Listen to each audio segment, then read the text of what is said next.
recent video that I put out for, as far as beats, 1,200 views in like 48 hours. Hell I don't yeah, know son. what Nice. the fuck I did, but I caught the algorithm.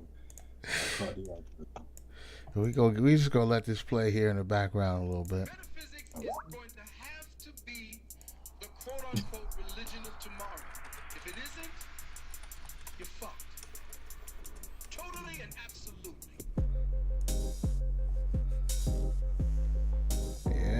Yeah. And we are live with the cult, after an eventful 2022. This is the first stream back for the new year, 2023. The little baby cherub beat the crap out of Father Time, and we are here in a brand new year observing the grand hologram. So, how you brothers doing this wondrous new year? Doing great. I got an asshole where my asshole is. It's fucking terrible. You sneeze and it just rips and falls apart. It's fucking horrific. It's 6 months deep with this anal fissure, and it's just slowly stitching itself back together. The Semitic constitution is not good when it comes to the Oh, vowels. that's what you blaming it on the Semitic Absolutely. genetics. It's absolutely the terror, the fear, the anxiety.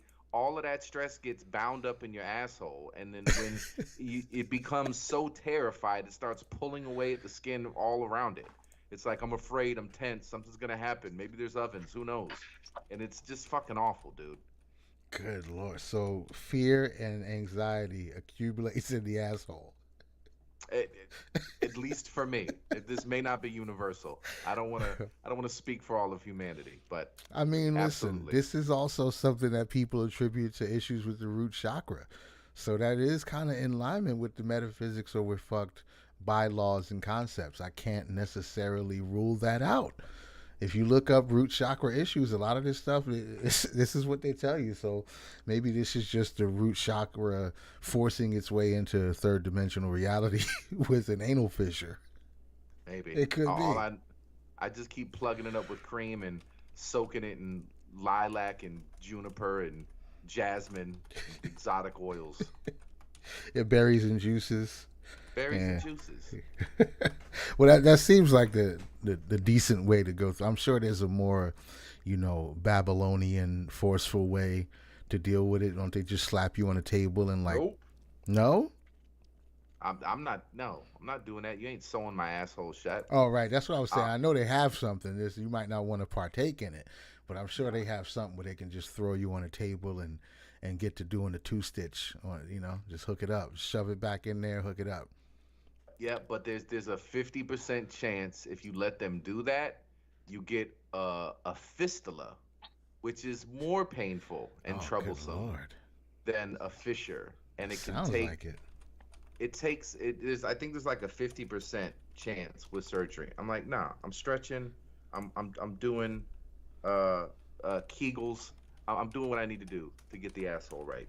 I'll tell you what though, this would be some good advice for Tory Lanez. Oh He's gonna need it where he's going.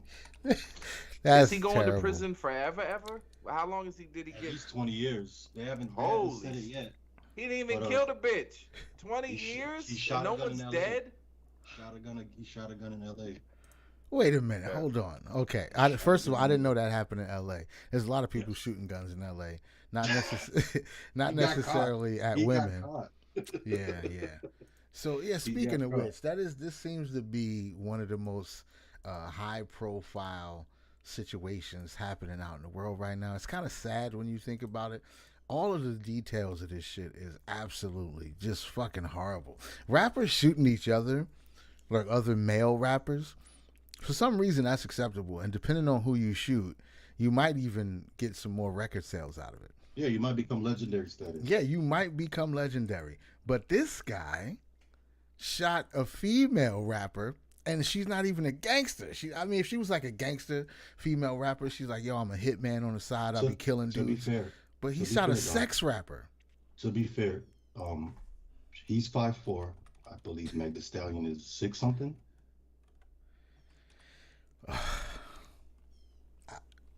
I don't, well, listen. I kind of feel backed into a corner right now. I mean, I see where you're going with this. I don't know if I like it, but Meg Thee Stallion is a large woman, and Tory Lanez is a small man. And we've already said several times, I'm pretty sure it's part of the compendium, Mr. Caveman Stein, correct me if I'm wrong, but isn't one of our compendium laws treat small men like women? Absolutely. And so Tory Lanez did nothing wrong. He was being accosted by a man twice his size.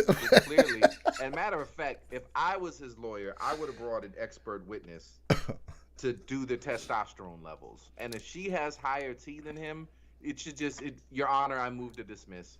I would ask that all charges be thrown out, because now we're clearly dealing with a situation where physiologically clearly the man was in danger. Clearly.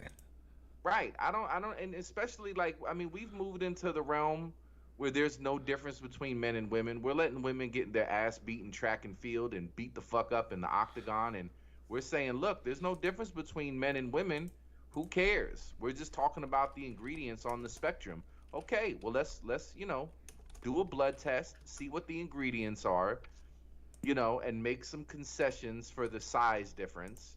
And if she's got more bone density and larger body mass and high twitch muscles more so to him, you just throw it out. He was in danger. I do think, barring a firearm, I think Meg Thee Stallion could fuck him up.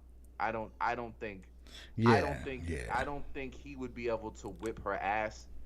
He might be able to win, but it would be one of those epic, Rocky V street brawl at the end. You hit him over the head with a trash can or something, because he just won't. He was in danger. He was in danger. So I don't know. I don't understand how there's rapists and dudes throwing hot shit on people, and they're out within 24 hours. But this dude, they're sending to prison for decades, and no one's even dead because she got some bullet shrapnel in her toe.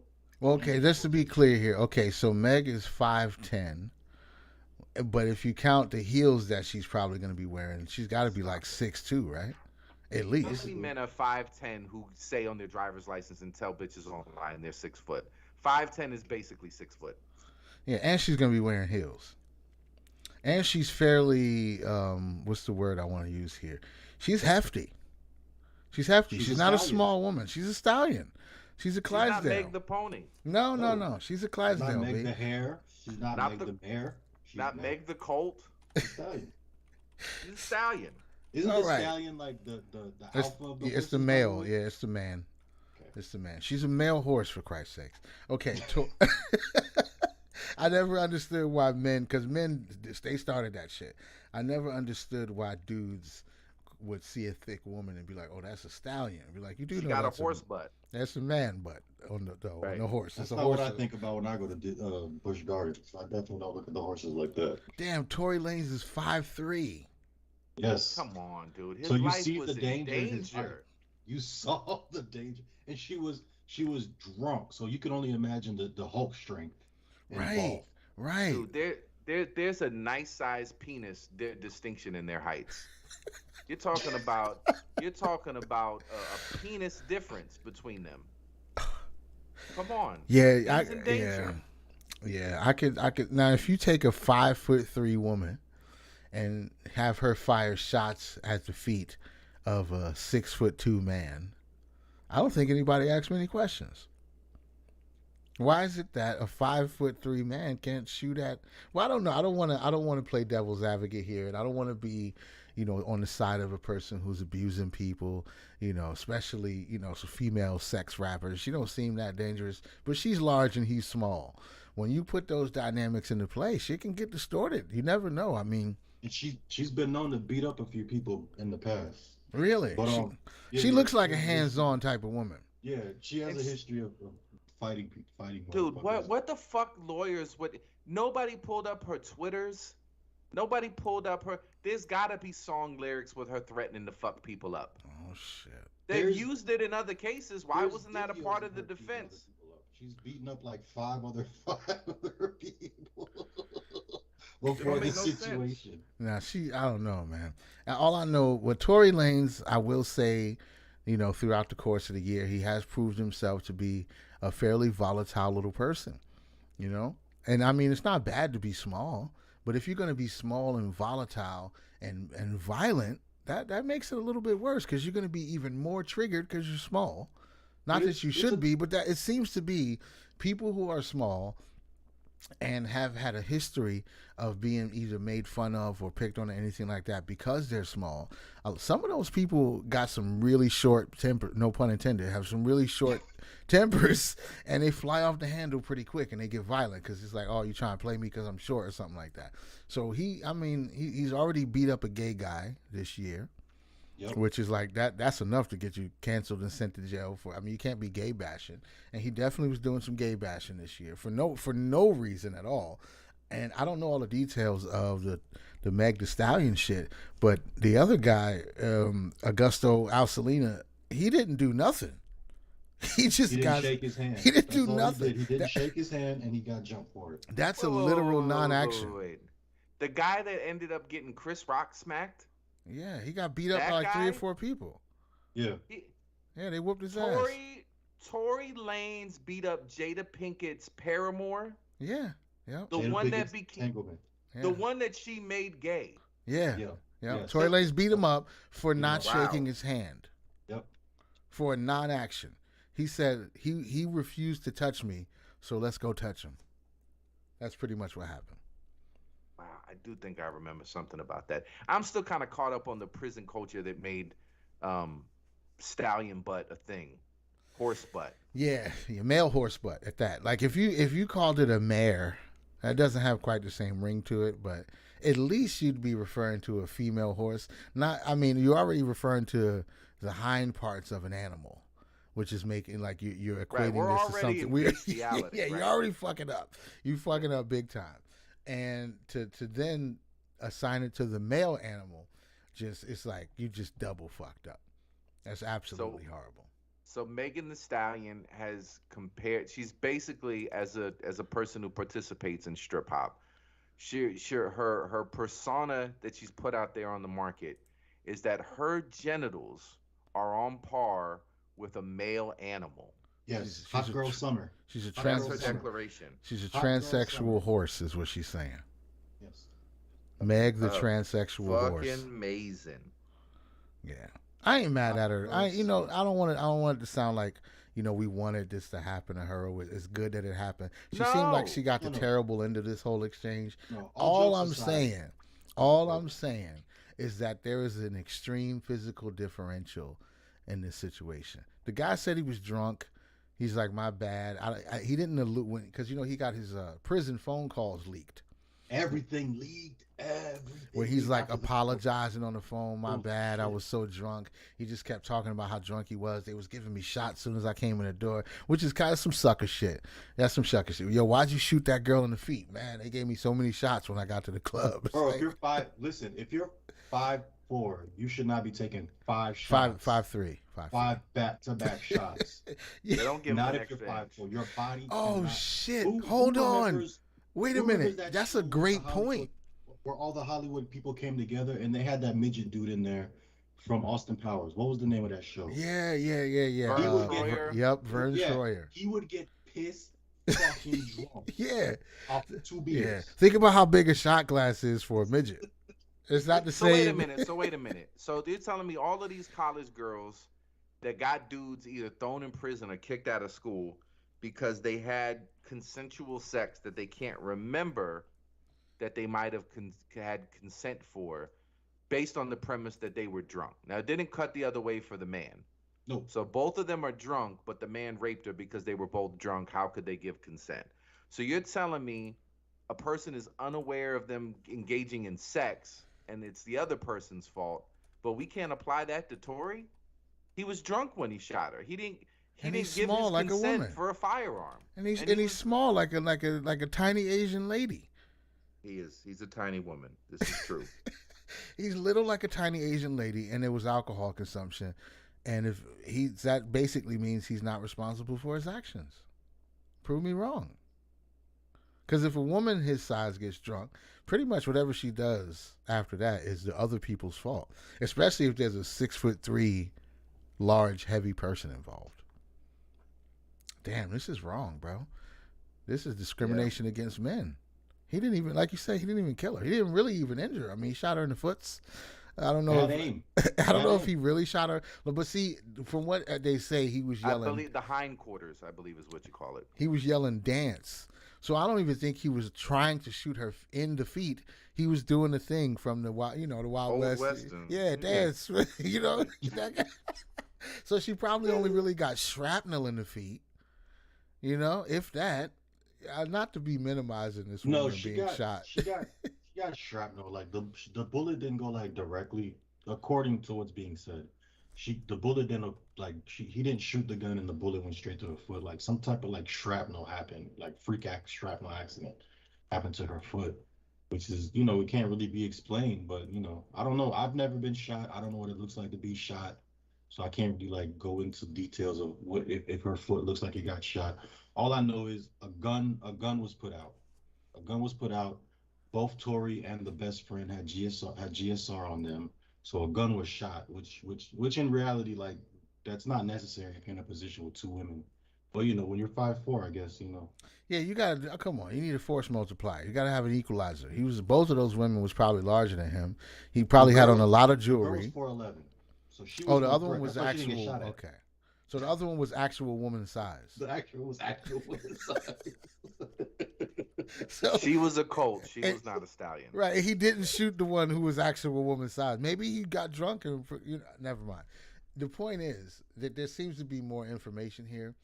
Do we know did Meg did she beat him up a little bit? Did she rough him up? Did she try to take his necklace? According to the streets. So basically, he's sleeping with the best friend, the 4'11" girl, right? As he should. As you should, as a rich player. Anyways, he's a rapper. Yeah. So he went to a party, Kylie Jenner's party, and that's where he fucked up at. Yeah. He already fucked the friend. Then he already fucked Meg in between all this fucking friend, and so he's at a party with Kylie Jenner trying to fuck Kylie Jenner. So now you have two hens staring at him, but the other one was pissed drunk, so she didn't know. So Meg apparently was the one that was pissed off at the situation. Of so course, yeah, because she's too big. She's huge. She don't have a lot of options. Yeah, she got kicked out. You know what I'm saying? She took it with him, and apparently, in the car ride, that's when everybody found out what he was doing. Apparently, according to what some witnesses say, they pulled over. She beat up the friend. Oh, he beat them both? Yeah, she beat up the friend. Oh, she beat up the friend. Meg. Okay. So when you said he, you meant Meg. I got you. Yeah, I didn't say he, but but yeah. She apparently this is where the story gets confusing. So everybody says she didn't beat up anybody. He just came out and shot at her. But whatever happened in the car, the fact that they found out that he was sleeping with him, he ended up sleeping with both of them, started an argument in the car, and then it allegedly she beat up the friend, and then he said get back in the car. They got back in the car, and then she was like, get me the fuck out the car. So she got out the car, and then somewhere in between all this, a gun was pulled out, and here we are today. Damn. Okay, this is starting to make more sense. And I blame both sides. I blame women and men. I blame the women mostly.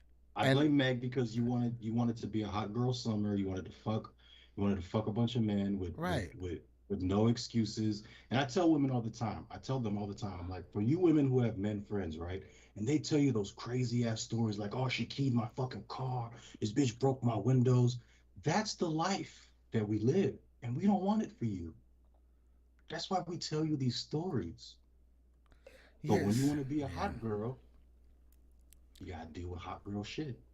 This is a fact. I don't think they really understand what's going on. I think the problem is, and I hate to go red pill right here, but I think the problem is a lot of the women in these predicaments, the ones who feel highly sought after and all of that shit, the men that they set their sights on have their pick of the litter, right? These are not guys who have to worship the ground they walk on. These are dudes who can bang a different chick every night if they want to. And you have to be kind of delusional to think that he's going to put all of that down for any one of these. Most of them haven't cultivated enough character to really keep a person's attraction. Most of them are like, look at my tits and look at my ass. And he's like, yeah, there's another pair right over there. So it's like you've aligned yourself as an object already. And you think as an object that you're going to outshine all the other shiny things. No, that's not how this works. That's what objects are for. You play with it for a little while, you put it down, you go play with something else. You might come back and play with that one again later, but you don't get to have my full undivided attention as an object, right? Especially if I didn't give you a ring. Oh, you don't give rings to objects. Not like that, Not very rarely. So I think that's the main problem, is that they think once this guy gets a taste of you, he's just going to be so mesmerized, he's going to leave everything else alone. Also, the imagery that you're putting out into the world, right? You're not making songs about how you're going to bang a guy so good that he's going to love you forever. And like, no, you're talking about, like you said, hot girl summer shit, thought shit. I think that's the name of one of her songs. It's called Thought Shit. And I think she got a song called Plan B too. So you can see. Yeah, and wet ass pussy. Right. You see where this is going. This is just like, you just fucking just to be fucking for fun. And that's fine. That is completely acceptable. It comes with regulations. Right. There's regulations. And you can tell the people who have the fewest options by the shit they want to start fights over. So if the guy you're banging is trying to bang another chick and you want to get physical and whoop on somebody, that means you don't have as many options as you claim you do. If people are lined up around the block trying to get your wop, why would you be fighting over a 5'3" rapper?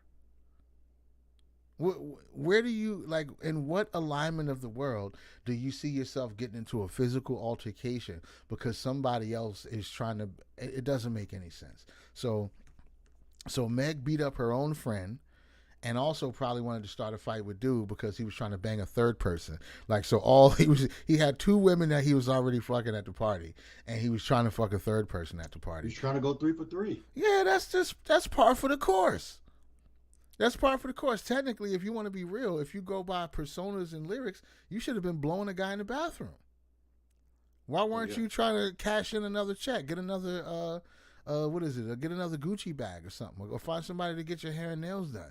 You're supposed to be bars. Supposed to be busting it open. Dick in the bathroom. She could have came with some bars. Right. You blew a guy in the bathroom. You fucked Kylie Jenner, and then we all drove home and laughed about it. That's how that's supposed to go. Nobody's supposed to get beat up or shot. That's a true city girl. Like, they can handle those type of things. But very few can. Now, just to be fair, to play devil's advocate here, let's look at both sides. Men, of course, the politics are a little bit different, but they can't handle it either. It's not like, you're banging 10 women and you're happy. You come home, you find out your lady, who one of the 10 women that you're banging is blowing another guy. He's probably going to go into a rage. He's not going to talk to her no more. He's going to kick her out of the apartment that he's paying for, all of that shit, because he wants extreme loyalty from her while he exercises his sexual options. So I get it. But the point is, the playing field is not level. So a dude would freak out just as hard. I mean, I'm sure a lot of men have gone to jail also for abusing women because of the same shit. Of course. I came home, I caught somebody inside my lady, and I got to, popping off. I set it off up in that bitch. So it makes sense. I've ran trains with plenty of married men. Wow. I've had situations where, while the women were involved, not having trains with just. But yeah. Thanks for clearing that up, by the way. Just, Anyways, but I'm saying, like, I've been in many situations in my younger years where, like, I'm around men who are married or long-term relationships, and they're just as, like, I was single, I was doing me, but, like, they're right behind me, if not in the lead of me. You know what I'm saying? Like, I've had a situation one time where this married man, house, everything, kids, everything. We did our thing, and we had to go back to go find his wedding ring. Damn. Okay. Well, I heard somebody say that a man can get a massive amount of sex outside of his marriage, but he'll always go home, and it might even make his marriage better. But a woman, if she gets fucked outside of a marriage, then it's over because she's not going to respect you anymore. She's going to leave you, like all that kind of shit. So they can't manage the extracurricular sex the same way. I don't know if that's true. I feel like I'm inclined to believe it. With that. I can see it. I just can't imagine a woman going out and getting banged out and then coming back home and like still like liking her husband. I can't imagine that. I could definitely imagine a dude going out to bang some random stripper or get jacked off at a massage parlor, and then he comes home and he's like, "Baby, I love you." It'd be dead serious. Like he won't be lying. It's just I don't know. I guess our detachment from sex is like so mechanical for men. Like you don't see a man. Not it doesn't happen, but you don't really visualize a man being hypnotized by the sex that he's getting from a random person. But a woman, you can definitely imagine her getting banged out and being like, damn, I love this guy. So I guess it's weird how we associate sex and emotion and everything for men and women. I'm sure some dudes out there who probably get hung up on box. 100%. They're like, damn, I love her.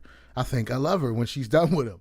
So, yeah, I could see where it would ruin your shit both ways, but it just seems less likely if it's a guy. Less likely. If your wife's getting smashed outside, I think she's going to come home and probably just degrade you and berate you like a cuck. That just seems like the next order of business. She comes home and she's like, you ain't shit. You can't even blah, blah, blah. A dude gets banged outside. He comes home and he just, everything's everything. What's for dinner? You're right. What's for dinner? He's not going to be like, yeah, I did that because you suck at BJ's. I don't know if that happens. It could. Humans are terrible, so who knows? But this is a sad situation. I don't remember the last time a rapper shot a woman. No, this is the first of its kind. This is the first of its kind. Yeah, there's some new shit. Rappers are getting a lot softer, huh? Is that what it is? Or can we blame Drake for this? Another Canadian? Is this Canadian rappers' fault in general? This is Canadian rappers' fault. This is the poison of having Canadian rappers come in. Right. This is the poison. At least American rappers were just killing other men. Yeah, we're just killing each other, high testosterone, and then now it's like you have these guys from Canada like rapping and singing and shooting women. It's just fucking done with Canada. We're worried about the wrong border. Like, yeah, seriously. We built the wrong border. We built the south wall. We should have been building the north wall. Exactly. These Canadians Alan are plagued. Thicke and his son, oh, Jim gosh. Carrey, Drake, Tory Lanez. I didn't even know he was from Canada. Steven Crowder's from Canada. Oh God! Stop with Canada. Yeah, Canada needs to get canceled. I think it needs to get canceled. I can't imagine. See, I'm looking at a list right now of Canadian rappers. There's a long list, but I don't know like any of them. Trust me, neither do we. We only know Drake and Tory at this point. Oh, there's another one named Dax. People hate him too. I have seen that guy. I don't know, dude. There's a handful of them. A couple, maybe 3 or 4 names that I recognize. But for the most part, I mean, Canada seems to be... I understand what Drake was for. Drake was important. It's a shithole country. Oh, Tom McDonald is Canadian? Holy fuck. That's the white guy who's like, how come I can't say nigger? He be rapping. He be making rap stuff, but I gotta give it to him. Some of the shit he be saying is real. He's one of those like super introspective social commentary rappers. But it's because he's white and he has tattoos on his face and like an alternative white. If he was like regular white, he probably wouldn't have so many issues. But he's alternative white, so he's like, what's wrong with the world? White men are being looked at sideways. Like, you got tattoos on your face, B. I mean, this is kind of just what it is. You get tattoos on your face, people are going to look at you funny. A quick side mission on white people. Like, what's going on with them? Like, why do they feel like they're being taken over? I don't see it, personally. I don't live the life of a white man. When you're used to being privileged, equal treatment feels like discrimination. Mm. And most of them probably won't like that analysis, but it's the truth. It's the truth. I mean, people are like, they're coming for us. It's like, relax, B. Either this is just a really early warning system, and you see what's coming down the pipeline, like this white genocide idea, or but it's true. People don't want to hear white people's opinions no more. People will tell you in the middle of an argument, whether it's about abortion or taxes or who you voted for, they'll be like, well, you're a fucking white male. And that's the entirety of their argument. They don't have to say you're wrong. They don't have to explain where you, nothing. You're a fucking white male. Screw you. And I don't agree as far as discourse goes and problem solving and getting to solutions. That's not a way to get to a solution. But at the same time, this is a culture that they cultivated for everybody who wasn't white for a very long time, especially in America, for a very long time. This is, I'm not going to say they invented it. Humans fuck each other over for all different kinds of reasons. But here in this country, like I said, it's like black folks dunking in basketball. White people have been dunking on the country. They've been dunking on natives and dunking on indigenous people all over the planet for a really long time. And of course, that's how we get to Air Force Ones and Spotify and Starbucks and Amazon. Like, that's how we get that shit, is by colonization and dunking on people, the rapes, all of that. All of that is part of how you get Starbucks. If you want Starbucks, complicitous, all of us, you got to deal with it. This is part of the game. But it seems like they're super duper sensitive to, like, just in the past, 10 years or so, people have kind of just been side-eyeing the concept of whiteness. This is the first time white people in America have ever had to consider being discriminated from a conversation because of their skin color. That's never really been a thing before. I'm not saying it should be a thing. I don't think it's a positive, eventful path forward. But it's really crazy how sensitive they are to it when people turn it towards them on a mass scale. Because I'm sure if you were white and you grew up in a predominantly black neighborhood, you felt it before. You know what it is to get looked at funny. You know what it is to get snuffed while you're just standing at your locker and shit for no apparent reason. But again, this is a byproduct of the history of the country. And I'm not saying you should wait around until the demographics change enough for you to be treated like, white people treated black people 200 years ago or some shit, like 100 years ago. I don't think it's a good thing at all. But it is interesting to watch how fearful and how sensitive they are when it's really just them being excluded from conversations. Like, it's not like you're being hunted down and lynched. No laws are against you. It is no place you can't really go. Like, you might feel uncomfortable if you go to the multicultural center at your local college and the black people there are like, what are you doing here? Yeah, you might feel uncomfortable, but that's the only place you're going to go and feel that. It's not going to be at a bank. It's not going to be when you go get a mortgage loan. It's not going to be like nothing important. It's going to be, from the founders of Black Lives Matter. It's going to be some fat gay black women that tell you to leave the multicultural center. And that's pretty much it. Nothing else is happening. And maybe you can get called a fucking mayo monkey on Twitter or on Clubhouse. But outside of that, it's not. I don't think it's really affecting your life all that much, really. You got to go look for it. You got to go find it. You got to go scour TikTok and these websites for people that hate you. But when you step out into the actual world and you go do your job, and you're still the default depiction of humanity in America. White people, white males specifically. So I don't know. Is there a problem? Is there really something going on, or is something ramping up and aiming its sights at white people, or is this just like a phased tantrum that the country's going through right now? Yeah, I don't know so much that there's any real concern as far as, I know there are people that are like, it's absolutely falling apart. We're in the end stage of empire. Pack it in. Everything's gonna collapse. But really, I think it's undeniable that the brazen hypocrisy and double standards are absolutely cutting in one way as far as what you can say and what you can get in trouble for. And there's always been kind of a little bit of that. Like Patrice O'Neal said something like, I can, that's the kind of the reparations. Right, that's reparations for slavery. Like, I get to say all the racist shit I want, and you can't say shit back. Right. Like, that's the agreement.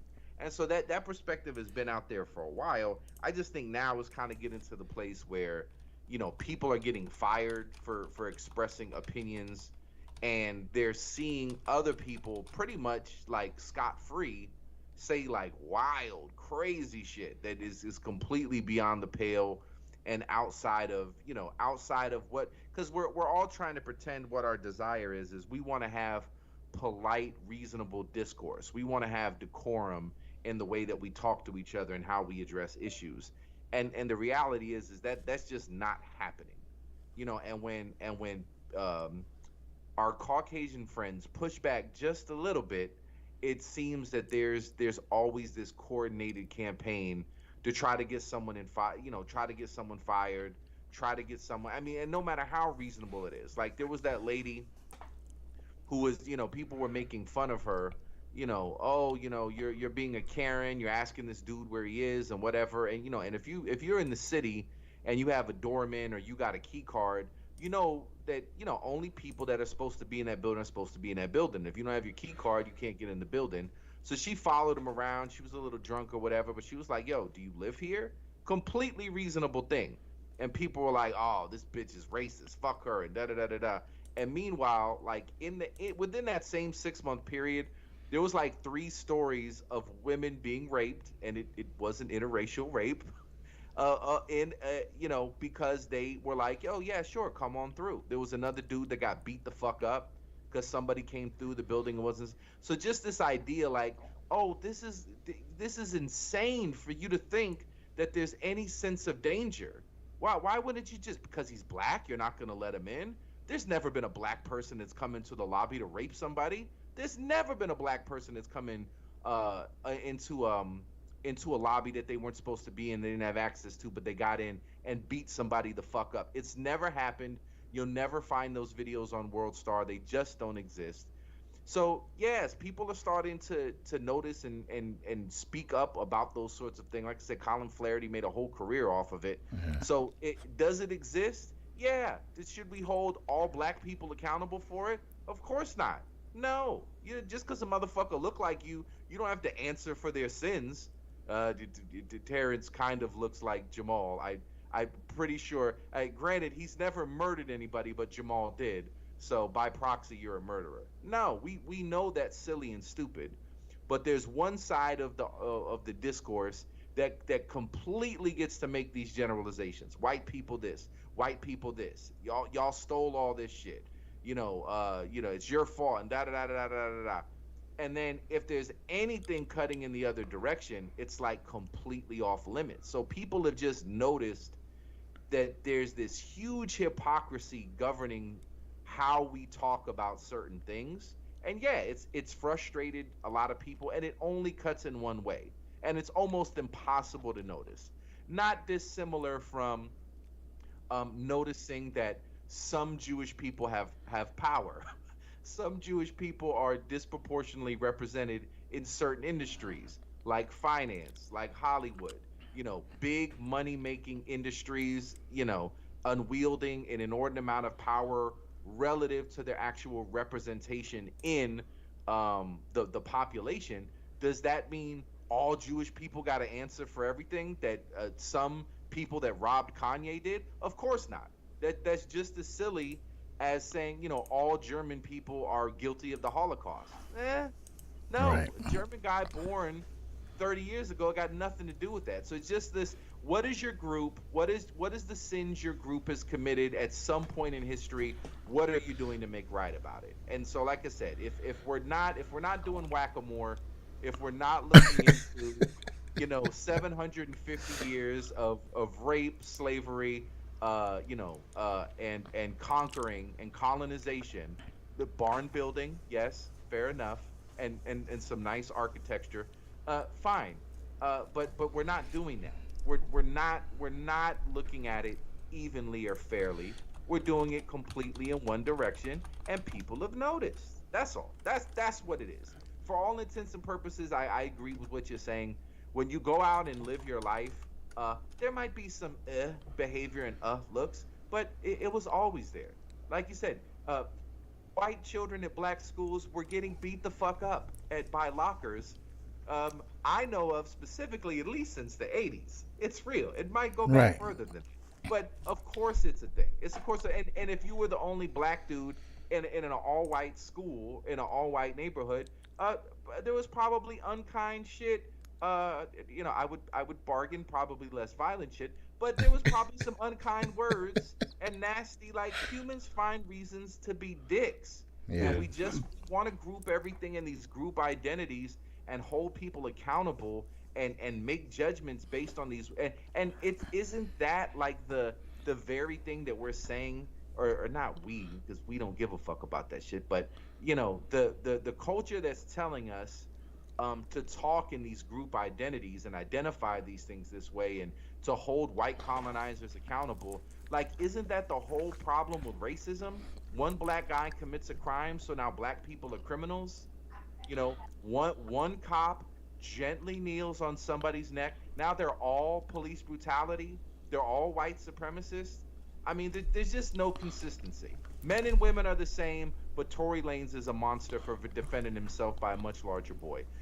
There's no consistency. I just want to say two things I want to bring up here. One, the same argument that we've been making for colonization and how it's the path to all of these amenities that we enjoy so much. The goodies. The goodies. I've often heard black folks in the conscious Negro sphere talk about what the Moors did in Spain. They said we taught white people how to bathe. We gave them math and science. I mean, let's keep it real. Not voluntarily. Well, hey, listen. I didn't say. Hey, listen. I didn't say it was nice. I'm just saying this is what happened. They say, it is kind of pimpish that in ancient Spain, black folks or Moors, not necessarily black folks, but Moors came and they had raised sidewalks. This is one of the earliest places to have raised sidewalks. They had lamp-lit streets, oil lamps out in the streets, so you could walk around and buy pussy at night without it being too dark, and all kind of shit was going on. So, but these are the things they cite as the positives that came out of the Moorish occupation of Spain. So you can write off all the shit that was taking place in the brothels and everything else. It's like, yeah, but raised sidewalks and plumbing. And it's like, okay, well, this is how do you think we get to Starbucks and Nike and Air Jordans? Some crazy shit got to go down. So I've definitely heard the same argument on the other side, but it just doesn't. For some reason, one side of that argument seems acceptable. The other side is like tyrannical. How could you say this?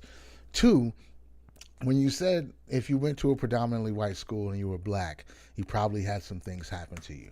So I just want to say, my mom left New Jersey when I was, I don't know, maybe 12 or something like that.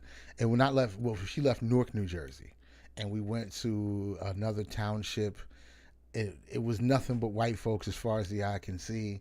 And my school, and the school that I went to, the only black people were me, my sister, and two other mixed kids. So technically 3 black people, because the other 2 were only half black. And technically 4 if you put them together. Yeah, it was like me, my sister, and the one person that the 2 half black people made. So it was 3 of us. So nobody in the entire time I lived there, nobody ever called me a nigger. So I'll say that. I was called a nigger more times in East Orange, New Jersey by black people than I was in this whatever township, New Jersey, by all white people. You don't know that they didn't whisper it. That's possible. You don't know. But I'm going to tell you. So what you can say is that you never heard it. I never heard it, but I'm going to tell you the situation. If there was ever a time to call somebody a nigger, this was it. So I want to preface this. This is your shot. Well, I will say this though. I grew up in the suburb, but it wasn't like rich suburb. It was like poor white people suburb, and Confederate flags and niggers were thrown around for a couple of years. Oh yeah, I believe that. I believe that completely. But like I said, let me just preface. I had just won. I had just won a dance contest.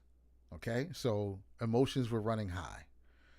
It's cheating basically. It's like an Asian kid comes to school and he wins a math test, and like they was giving us gift certificates for like this local, like it was basically like a Hot Topic, but in a suburban area. Like you could go buy cool T-shirts and shit, and he was giving people gift certificates. So this was somewhere around the time that MC Hammer was blowing up. He was popping off everywhere. So it was pretty easy to win a dance contest with all white people. All you had to do was, do MC Hammer moves, do the running man, spin around a little bit, and it's a wrap. It's a wrap. Great at colonizing, not the best of dancers. Right, exactly. Like, thankfully, you got to leave something for somebody to do to excel at, right? So I win the dance contest, and I was also dancing, and it was the girl's name was Kristen, and she was cool. She was like a tomboy type. We've seen her type in like Goonies movies and stuff. Short haircut, jeans, climb trees. She was super cool. There was, like I said, she was white. So in my brain at the time, like the pieces don't even fit together. It was like it didn't make any sense. She was white. Like this is never gonna happen. So she only was, in my mind, she was like a cool chick at the school. So after all of that, I go to the water fountain, right? And I'm drinking the water. I get up from the water fountain and I turn around and there's two dudes standing behind me. And we just kind of make eye contact and one of them goes, "Hey, lay off Kristen." As you say, he just said, "Lay off Kristen." And they looked at me for a second and they turned around and walked away. And I was in tears laughing for 5 minutes straight. I could not believe, because I was already aware enough to have seen like some of those movies and shit. Like this was totally some Saved by the Bell. You were on a ski trip in Aspen. It was so funny to me because I knew what the equivalent of that was in an all black school. It's like you dancing too close to my girlfriend, you might just get punched in the back of the head while you're drinking the water. Like somebody's gonna get fucked up. And they got their point across because he brought two people. So just to let you know, I got a buddy here. We can kick your ass. And he just said, "Lay off Kristen." And he said, "Lay off." Like, it was nothing I could take seriously about that exchange. And I just laughed, and it was not threatening in the least. And and that was the end of it. But if, like I said, walked away though, proud he was happy. He in his mind. You fucking told him, Chad. Yeah, you told him. He's in line now. He set me straight. In his mind. Boy, you told him. In his mind, he set Daquan straight that day. He ain't taking no more shit. Lay off Kristen. And it was the fucking funniest thing I had ever seen in my life, bro. But again, if you were going to call somebody a nigger, that would have been that would have been an exclamation point to that sentence. Lay off Kristen, nigger. That what you saying? He could have spiced it up. It just rolls off the tongue now. Right. It belongs at the end. It's almost like the sentence would have been marked wrong by a teacher. Like, this is clearly they would have brought out the red pen. Yeah, this is where you say nigger right here. Ooh. And he didn't say it. He didn't say it. So, and we were alone. There was no chaperones, no teachers. There was nobody in the hallway but me and those two white dudes. And he didn't call me a nigger. So I'm just saying. If there was ever an opportunity, that was it. But that was probably the worst experience that I had while I was in that all-white school, other than my own angst and anxiety from being the only black kid in an all-white school, because my sister completely assimilated immediately. Like day 2, we were in the school 3 days, and she was like, "Totally," and I was like, "What the fuck is the matter with you? We just came from Brick City. Why are you acting like this?" But she was like, she's a couple years younger than me, so she wanted more to fit in. I was having more fun being like the dangerous brown guy who just got to school, and she totally integrated. But it was hilarious. That was the worst of my experiences at that school. No, I feel you. And the 90s was weird too, because like I said, I grew up around rednecks, and I never like fought anybody for saying the N-word, only because like my multiple experiences as a kid, when other kids would say it, they would, like, as soon as I would turn, because I would turn around just to see why he's saying it, not the fact that he's saying it, and then like they just, "Oh man, I'm sorry, I didn't mean it." And then just to see that like 10 times, and it's just like, so what's going on here? Like, are you afraid of the word, but you're not afraid to say it, but you're afraid to say it in front of a black person that you don't even know can beat you up or not? So like, what's the seriousness of this word? You're supposed to assume that all black people can beat you up because they have a higher propensity for wild violence. Yeah, so like that's the experience that I always had, like in the bus. Fast twitch muscles. It was just so cool. It was just always awkward. Which is their own fault for breeding us that way. So yeah. I'm just saying. It's like it's chickens coming home to roost. Negroes being so strong and violent is white people's chickens coming home to roost. But yeah, that could have been a very bad situation if it's the other way around. Because lay off Kristen, that shit could go left.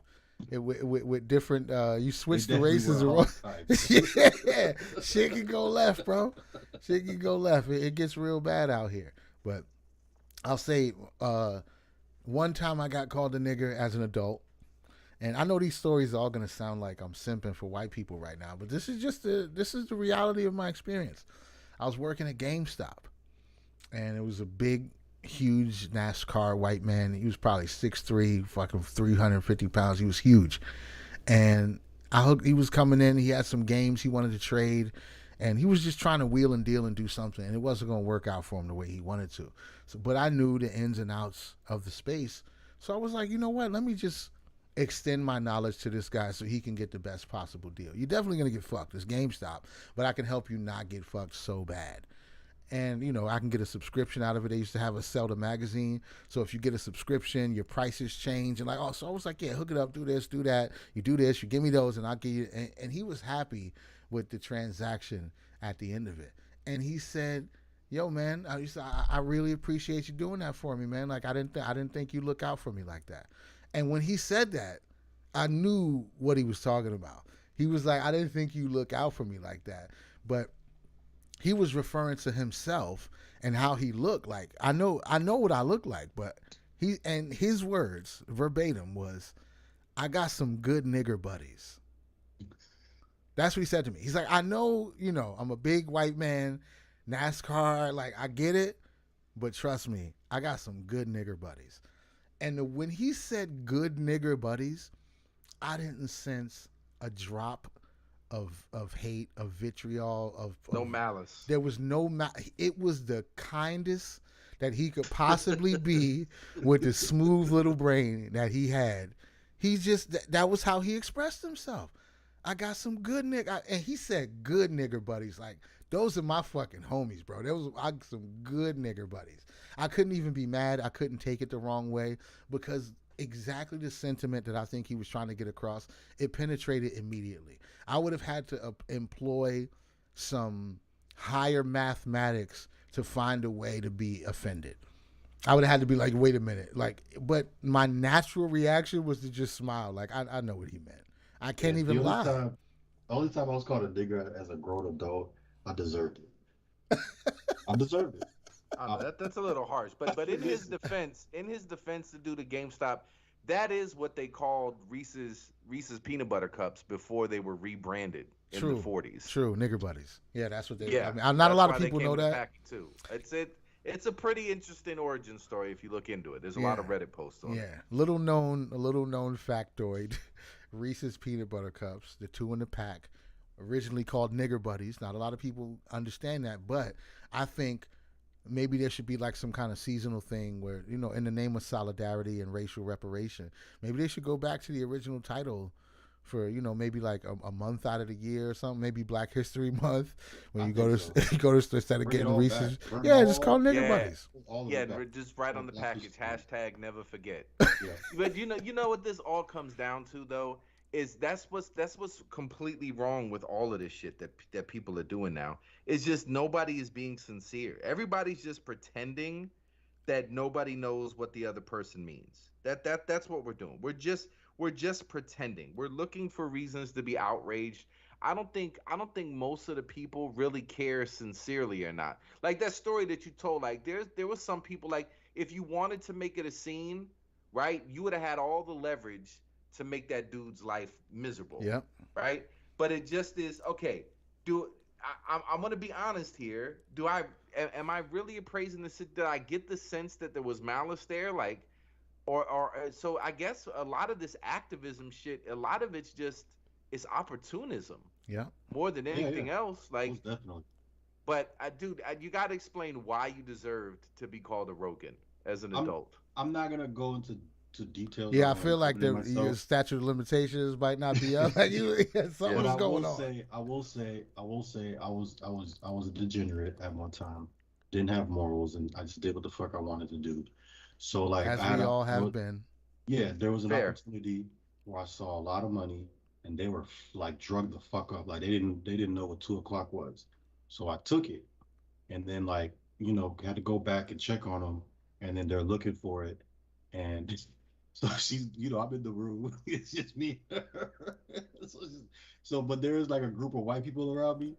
So she's like, "You nigger, you took it, you took it." And then they all jump forward. They all jump forward. Like, you can't do that. And I just slipped away like Homer Simpson in the bush. Right. So this is the situation, a rare Yes. situation, what we call Schrodinger's nigger. This this Schrodinger's Rogan right here. So if you didn't take the money, they'd be racist. But because you did take the money, you deserve to be called a nigger. So that's how that works. Yes. That's Schrodinger's Rogan. I feel like Rogan's already in there in Schrodinger. You just say it's slightly different. It's Yeah, that's too good. She clearly used the word before on innocent people. Yeah, well, you she's can definitely always tell yeah. the comfort level once it comes out. Like Right. this isn't your first rodeo. You're a This is professional. not your first time. You Well, we clearly also do this can't. all- It depends. She might be like a Rogan sniper. She don't pull it out. She don't go spraying it indiscriminately. She only uses that word when it's completely warranted. And maybe she's batting 1,000. She knows you took it. This one time, this guy cut us off in traffic. I called him a Rogan. Like, everybody deserved it. You know what I mean? I'm very on point when I use this word. I don't just throw it around indiscriminately. That could be Listen, true. I can't defend it. I did the crime, so I can't be mad. Can't be mad. I mean, thief would have been also right on the money. I mean, Yeah, but what color is the thief, though? But come on, man. Come on. What I know color type is of the thieves- thief, I know though? what type of thief she's used to. That if I is Used to those hilarious, nigga though. thieves. That's Not the funny. white man thieves, the nigga thieves. Now, nigga thieves are special. That's a whole nother layer because it's the tribalism, right? It's like Liam Neeson. It's the Liam Neeson effect. If your friend has said, "Look, a white man sexually assaulted me," he would have been like, "Damn, let's call the police, take you to the hospital. Are you okay?" She says, "A black man sexual assaulted me." He's like, "I'm gonna get a weapon and go out and look for the first nigger I see, and I'm gonna hurt him." Like, well, hold on, buddy. But it's already something bubbling in there. We have a long history of fucking each other up, and there's a lot there. Like with women, these pain bodies is what they call them. There's like a collective pain body that belongs to all of these different subgroups of people. There's a masculine pain body, there's a feminine pain body, there's a black pain body, a white pain body. So whenever you get into these outrage situations and you're pissed off, it may not necessarily even be just a one-to-one equation about what's going on right now. If you're driving in traffic and somebody cuts you off and you hop out of your car, you want to fucking break their window and kick their ass. We understand that this is probably not just about you getting cut off in traffic right now. There was no accident, nobody got hurt, so there's really no reason for you to be raging to this degree. But we know something else is going on. So the same thing is with women. Women make dudes' lives miserable, and sometimes it's not just about, oh, he ghosted me, he didn't text me back, or he cheated. There's a deep well of suffering and trauma that she's tapping into that women have been going through on this planet for a very long time. So they're like, and then depending on how they identify, the women of quote unquote, they call them women of color now, not colored women. It's women of color. Things have changed. So women who identify with the spiritual community and witches and shit like that. They super, super connected to the idea of witches being burned and chased and all of this kind of shit. They tap into it because that's what they attach themselves to in present day. Negroes in America, they want to own slavery, even though it's named after Slavic people. You're clearly not the originators of this situation, but they want to own it. Anytime somebody mentions slavery, they assume it's about black people. In America, they assume it's about them in particular. If they see a noose, oh, black people got hung. A lot of people got hung. Why do you want to own a noose? Why is that yours, though? Monkeys, can't show a Negro a monkey. He thinks it's him. He want to start a fight. It doesn't make any sense. Logically, it doesn't make any sense. But people are pulling from shit that doesn't necessarily belong to them. But when you attach yourself to this legacy and this idea, you feel like all that trauma is yours to process. And then most people are not even doing any active work to process it. They're just carrying it around in the world. Disabled people, same thing. They're just carrying this shit over. Disabled people have been, I understand that happened. But what does that have to do with you today? With all this, But do disabled people just want to watch movies with other disabled people in it? yeah, they do actually. Do disabled people want DET? Do they? Yeah, they, some of them do. The really bratty leftist ones do. I've seen people complaining about this movie called The Whale. Have you seen the trailer or anything about that yet? Not even a little bit. Okay, so there's a movie called The Whale, and it has, what's this white man's name? Hold on, but so you're telling, okay, so Brendan Fraser. It's entertainment. Right. It's entertainment, and you want to watch an action movie. You want the next Mission Impossible to be some Carl Sagan dude. Not Carl Sagan. What was the other dude? Stephen Hawking. Stephen Hawking. You want him blowing into a pipe? No. To have the wheelchair go across as he's typing out for other people to shoot? He's got like a wheelchair with a machine gun in it? I don't get it. Yes, some people do. I saw an entire post on Facebook. There's a woman who I know on Facebook. I don't want to find this shit because I don't want to call her out specifically. That wouldn't even be a good movie. A full Not for you. That's because this is your bigotry. Check your bigotry. Dinosaur races. Check your bigotry. Yeah, I'm saying? Check your bigotry, B. So there was a post of somebody who made a bunch of Mid-Journey artwork of superheroes, but they were all disabled. So at first glance, right, like just, okay, I get it. You know, there's a disabled kid who wants to see Spider-Man in a wheelchair. All right, I get it. But the reason that you love Spider-Man is his mobility, right? Superhuman. You love Spider-Man because he swings between buildings and he does backflips and shit. Do you think you really would be enamored with a superhero who was in the same predicament as you? And what would be his superpower? Does he just swing webs with his chair? Still, like it Batman, there's a Batman story where Barbara Gordon is in a wheelchair. That story does not last long. Like it people forget that that's even a thing. And she's just a regular person who ended up in a wheelchair. We gotta get out of the way, man. We gotta get the fuck out of the way. Just let this happen. Let the next Mission Impossible. Let fucking Tom Cruise breathe into a fucking movement blower, whatever it's called, in his quadriplegic wheelchair. Let men and women brawl it out in the military. Let them, officer and a gentleman. Let Louis Gossett Jr. just beat the fucking living shit out of Brie Larson. Just let it happen. Just let all the shit that they want. This is the problem.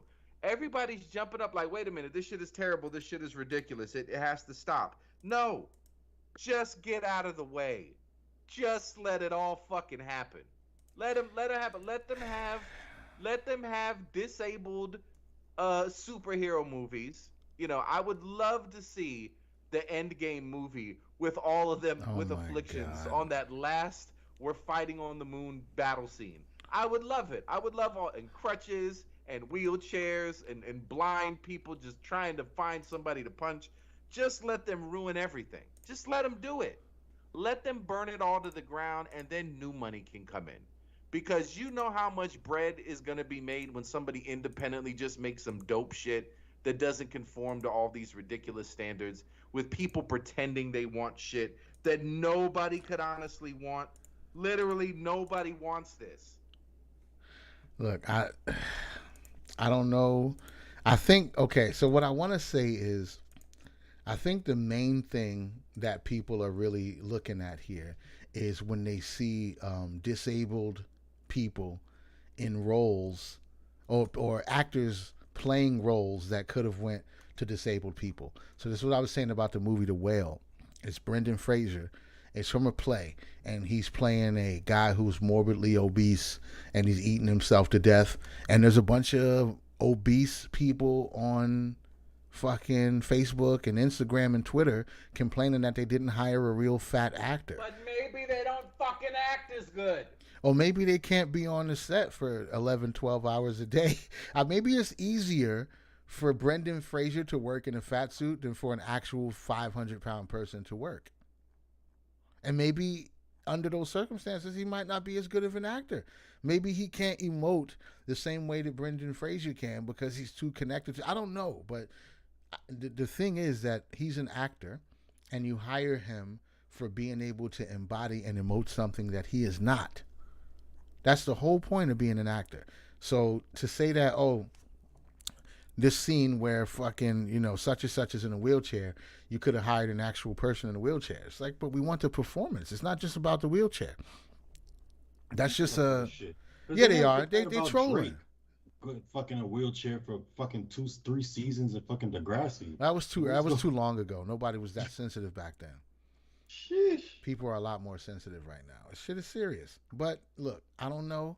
But the woman, I watched probably 15 or 20 minutes of her blog. She was very angry. Some of it looked like she was doing performance art. I couldn't take a lot of it seriously because I was just like, this is stupid. Like, what's the matter with you? I don't understand this at all. She's angry because she was saying that this was destructive to fat people. That's what she was saying. It's destructive to fat people. Advocate. I can understand where she's coming from. Because if you think about Fast and the Furious and how much movies they put out, why not? Why not? Why not just have a full-on disabled movie with disabled people, disabled cameramen, disabled director? What would be the point, though? No, okay. So that's pandering. That's like shoehorning, right? Like that's what a lot of white folks are complaining about right now is that Negroes are just showing up in movies for no apparent reason. Like you just put them in there, you're changing characters that are white to black, from men to women. Like, what's the point, though? So what would be the logic? Okay, let's take Fast and Furious. What would be the logic? How do 13 disabled people end up having to save the world with their motor vehicles? It's already difficult enough to have these 13. Like Vin Diesel knows this guy. He has to call his friend who can put NOS in the engine. Like, how is everybody who we need to come in contact with in this movie all disabled? They all in wheelchairs. Somebody don't have no legs. This guy don't have no arms. This one is epileptic. And then you actually make that. How does that work? What's the subplot? What's the logic to how all these disabled people ended up? I don't know. I don't know how you make that happen. Maybe anything I come up with is gonna be yeah, it's gonna be all disrespectful. Like it's gonna be a whole 2-hour movie, but then we realize they just were trying to open up the door. Like it's gonna go dark with me. Make it like a zombie apocalypse, but the only people who are immune to the disease are already disabled. Right, the zombies refuse to eat them.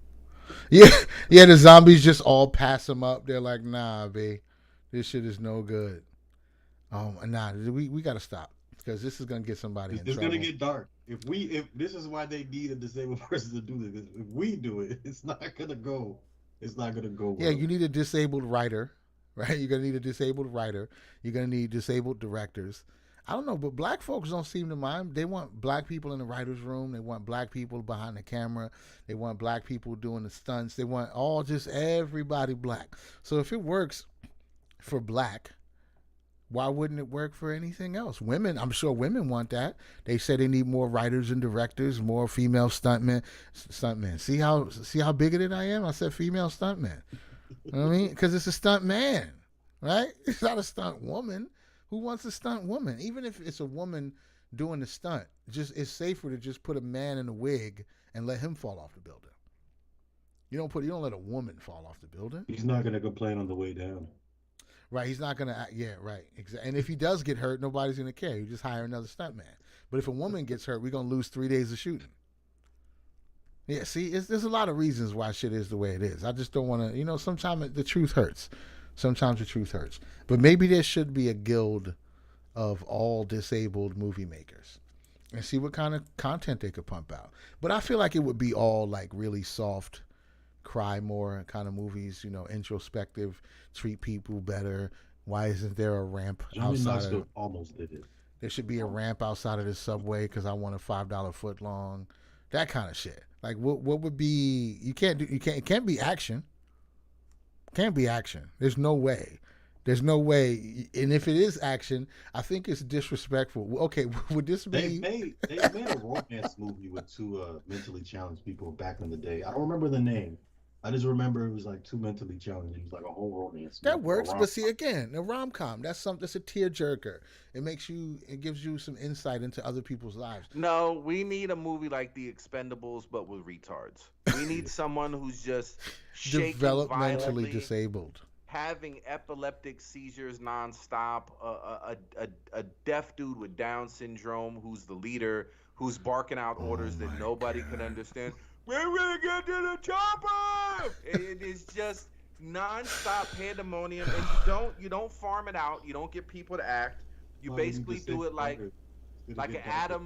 Adam McKay, Will Ferrell type movie where you just get the main plot points and you just get a room of all of these unfortunate genetic tragedies in a room and you just film them and you let it all just play out at improv and then Oh you my narrate the God. plot points that connect it. But you're Afterward, basically yeah. just letting they're just showing up in front of one green screen after the other. It's a different location, and then you narrate it to connect them, and you let them go nuts.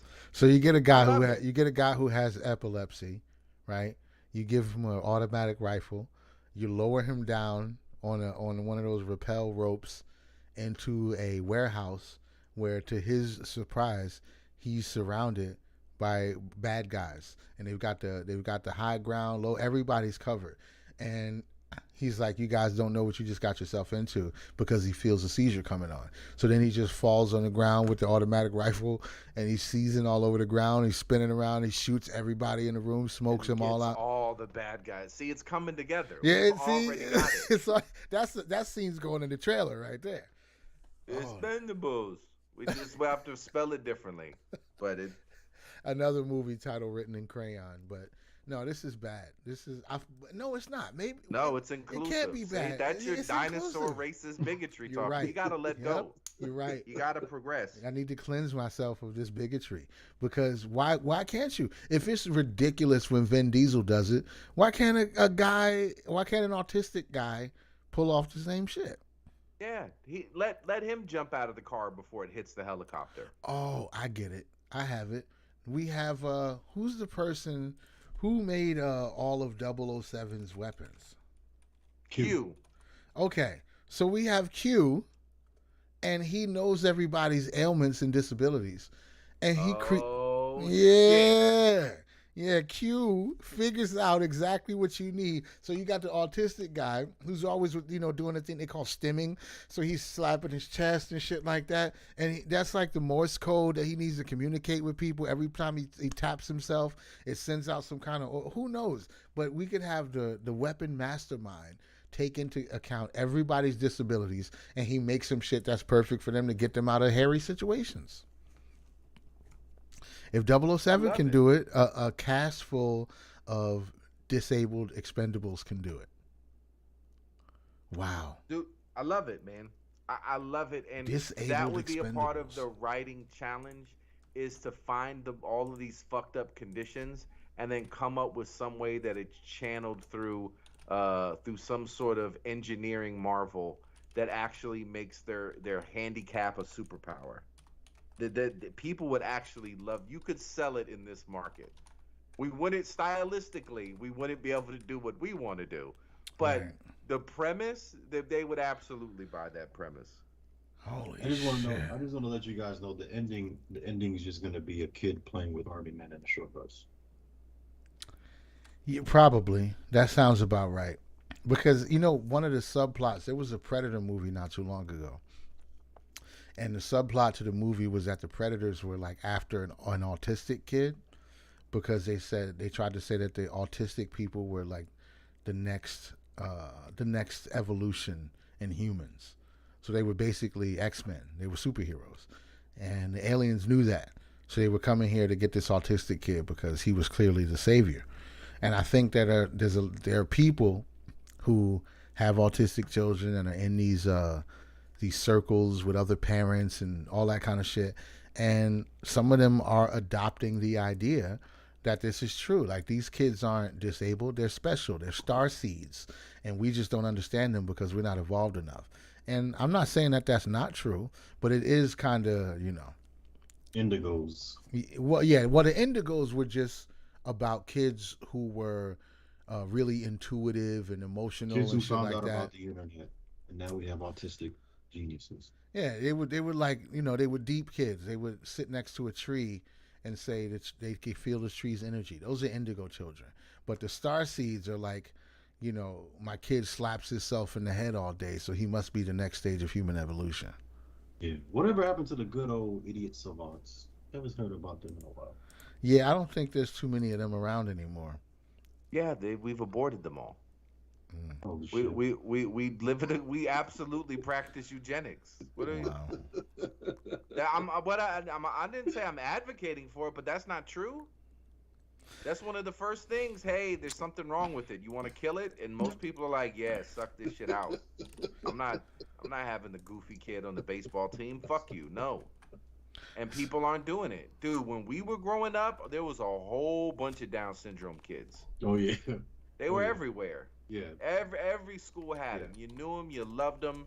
You didn't You want made them you to made touch fun your of them. food, but you Unfortunately, they had their own little special time in the cafeteria. yeah. You know. But they're absolutely all gone. You don't see it anymore because it just became an absolutely accepted practice that you don't want to have a kid like that. Medical science has made it so that we can just do a do-over and get that thing out, and that's what people are doing.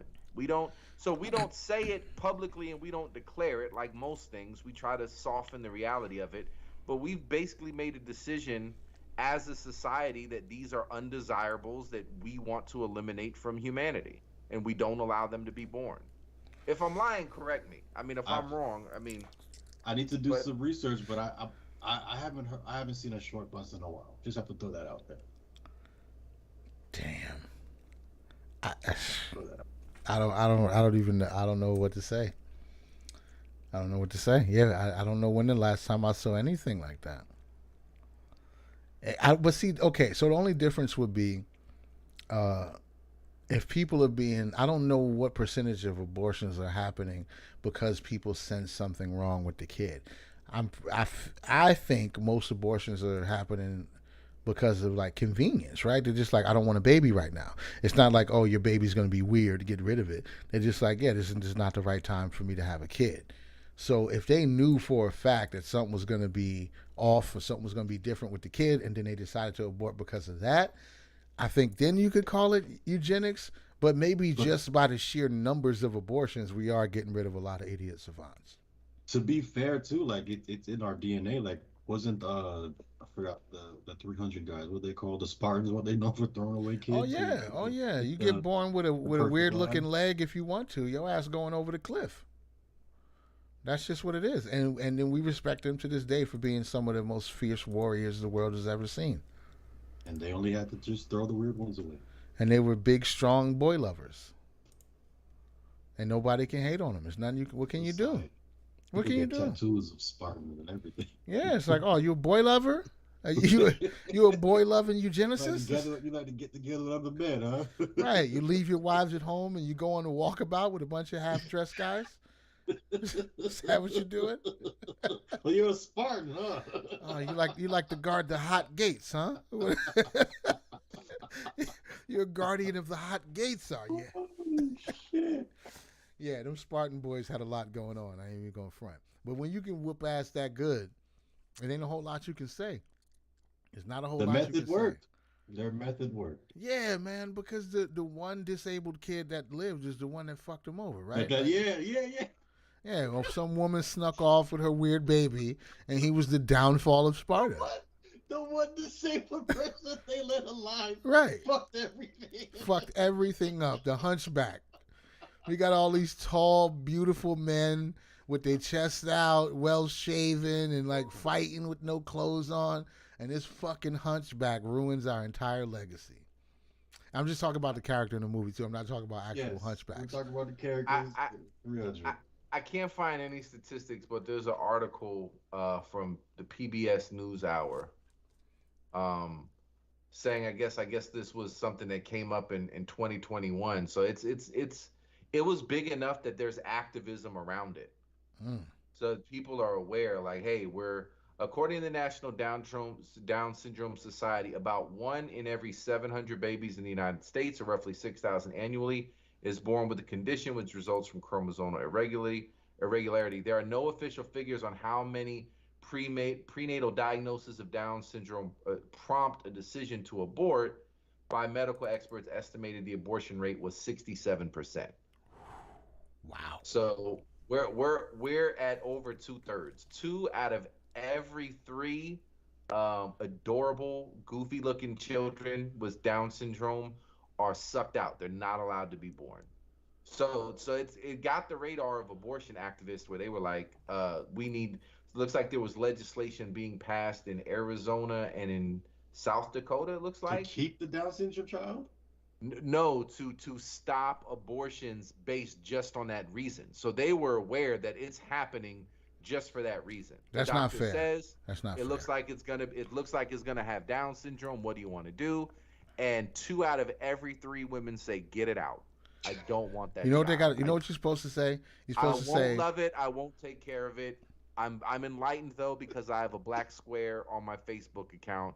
I'm virtue signaling all of this shit, but I refuse to have this dumb baby.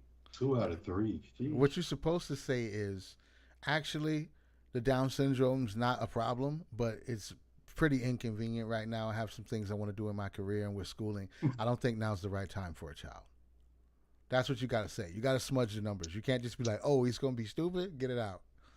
No, that's not fair. But also, I'm all for eugenics if it's the parents making the decision.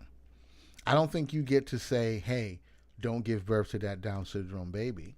But if they say, I don't want a Down syndrome baby, that's fair. To me. If it's the parents making the decision, it's nobody else's business. You can't have, I wouldn't agree with forced eugenics. Like, you two have a really low IQ and you shouldn't breed. I don't like that. But if they say, you know what, we're kind of stupid, we shouldn't have a baby, I'm for it. But I think that's natural though. I don't, and correct me if I'm wrong, I don't think 2 Down syndrome people can make a baby. I could be wrong. I think Down syndrome people in general might be sterile, but I'm almost certain if you have 2 Down syndrome people, I don't think they can make a baby. Maybe I'm completely wrong on this. There should be some type of error correcting code in 3-dimensional reality. That's like, all right, that's enough of that. It's like, that'll be enough of this. Yeah, I would. Hey, listen. It's there for a lot of shit that humans fuck around with. It's there with like incest after a certain amount of time. Like, you might get away with it once, but if it, next time it could be some problems. You fuck around this, you get Habsburg jaw cracking off. Yeah, we got to get some of y'all off of here, bro. This shit is silly. You can only bang your cousins and offspring so many times before it catches up to you. Yeah, shit's gonna get bad, as it should.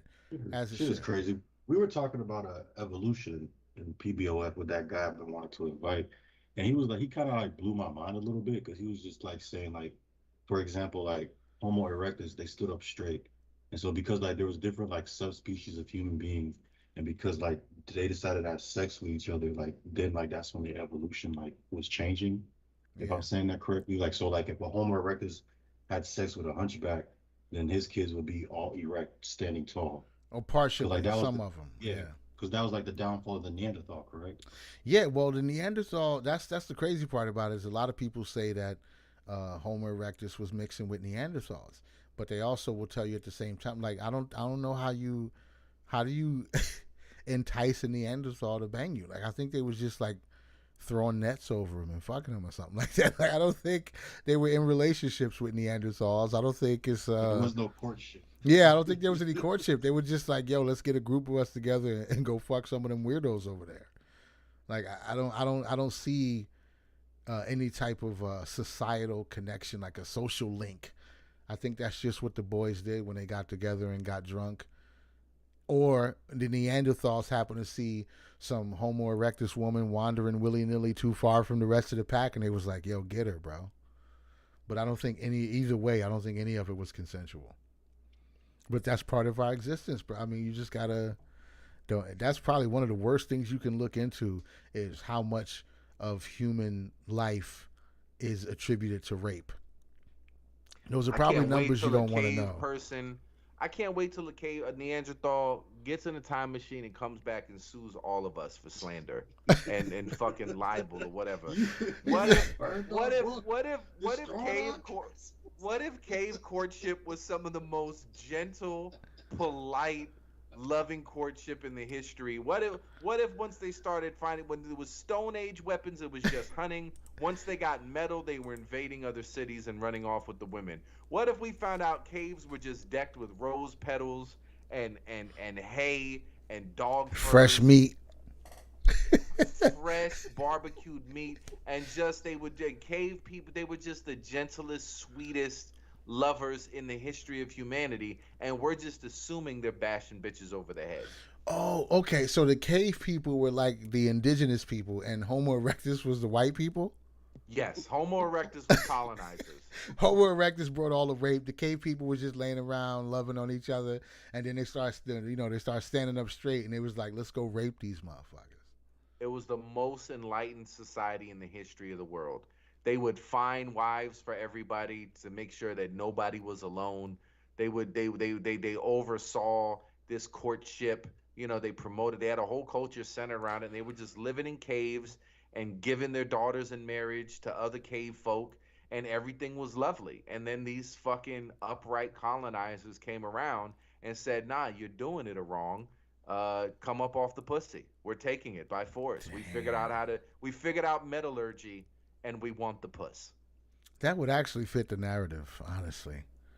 The way we've been, have been being fed information. That could possibly be true. I'm not even gonna lie. I heard the new Avatar movie is loosely based on this ancient cave myth. Oh yeah. People pissed about that too already. You wait 14 years for a fucking sequel. Yeah, and I never saw the first one. I don't give a fuck. Fuck them. That's what I'm saying. Like the first one was good, but it's like somebody like the first one was just because it was so white savior. Yeah, white savior movie. White savior, and it had to be addressed. It had to be retrofitted. Yep. They had to go back and correct. They had to make up for their white savior sin. So yeah, that's all it is. They've done it a lot of times. Yeah, you can watch. Indoctrinated. I missed that one. You can watch Dances with Wolves. You can watch fucking what's the other one? The big Pocahontas. It's a whole bunch of you with The Last Samurai. This is what they do. So, white man is about to completely fuck over. To save the world. He's about to completely fuck over an indigenous population. He sees them, they're savages. Let's fuck them up and take all their shit. And then he sees one of their women. And he's like, oh, hold on a second. That one's kind of hot. So he starts talking to her, and she's off code because she's talking to the white man instead of stabbing him in the back when he's not looking. She all off code. And she's like, no, John Smith is nice. He's not like the rest of them. So, well, he's got his jingle jewelry in front of him. Yeah, give him some money, jingle some jewelry, and she gives him a little pouch, no pun intended, and next thing you know, they love each other, and she's like, no, he's not that bad. So, as he's learning their culture, he's also leaving the back door open for his homies to come fuck everybody over. And it just happens to be, these two events coincide almost simultaneously. As he's learning the depth and the spiritual nature of their culture, it starts to win him over. It starts to really sink deep. Oh, it's peace, the river. Oh, I get it now. Maybe I shouldn't too late, my homies fucked you all over. So as all the indigenous people lay dying in smoldering flames, he goes, you know what? I did something wrong. Maybe I shouldn't have done this. And then he sinks deeper into their spirituality than anybody before him has. No one has ever spoken directly to our God. And he's like, watch this, bitch. And he speaks directly to their God. He gets the power that God has never imparted into anyone before, because he's the white man. It's like Last Samurai. Nobody understands samurai more than Tom Cruise. I mean, you guys taught it to me. Y'all taught it to me. I'll give you that. But you don't get it like I get it. You know what I'm saying? It's a whole nother level now. And then, that's usually what happens. Not much dissimilar from black people discovering basketball. Right. You taught us, but let me show you how to do this, son. Right. It's called a crossover. Right. It's perfect. And the same thing happened in Avatar. They were like, we have a creature that no one has ever ridden. He's like, I'm about to ride that motherfucker. I'm about to ride this bitch. No, he is sacred. We don't, bitch. Wait, move. Listen. Y'all don't know the power of the white man, Yeah, guys. yeah. Let me show you. And there's probably other reasons for that. It's other perspectives. Like this guy was a military tactician.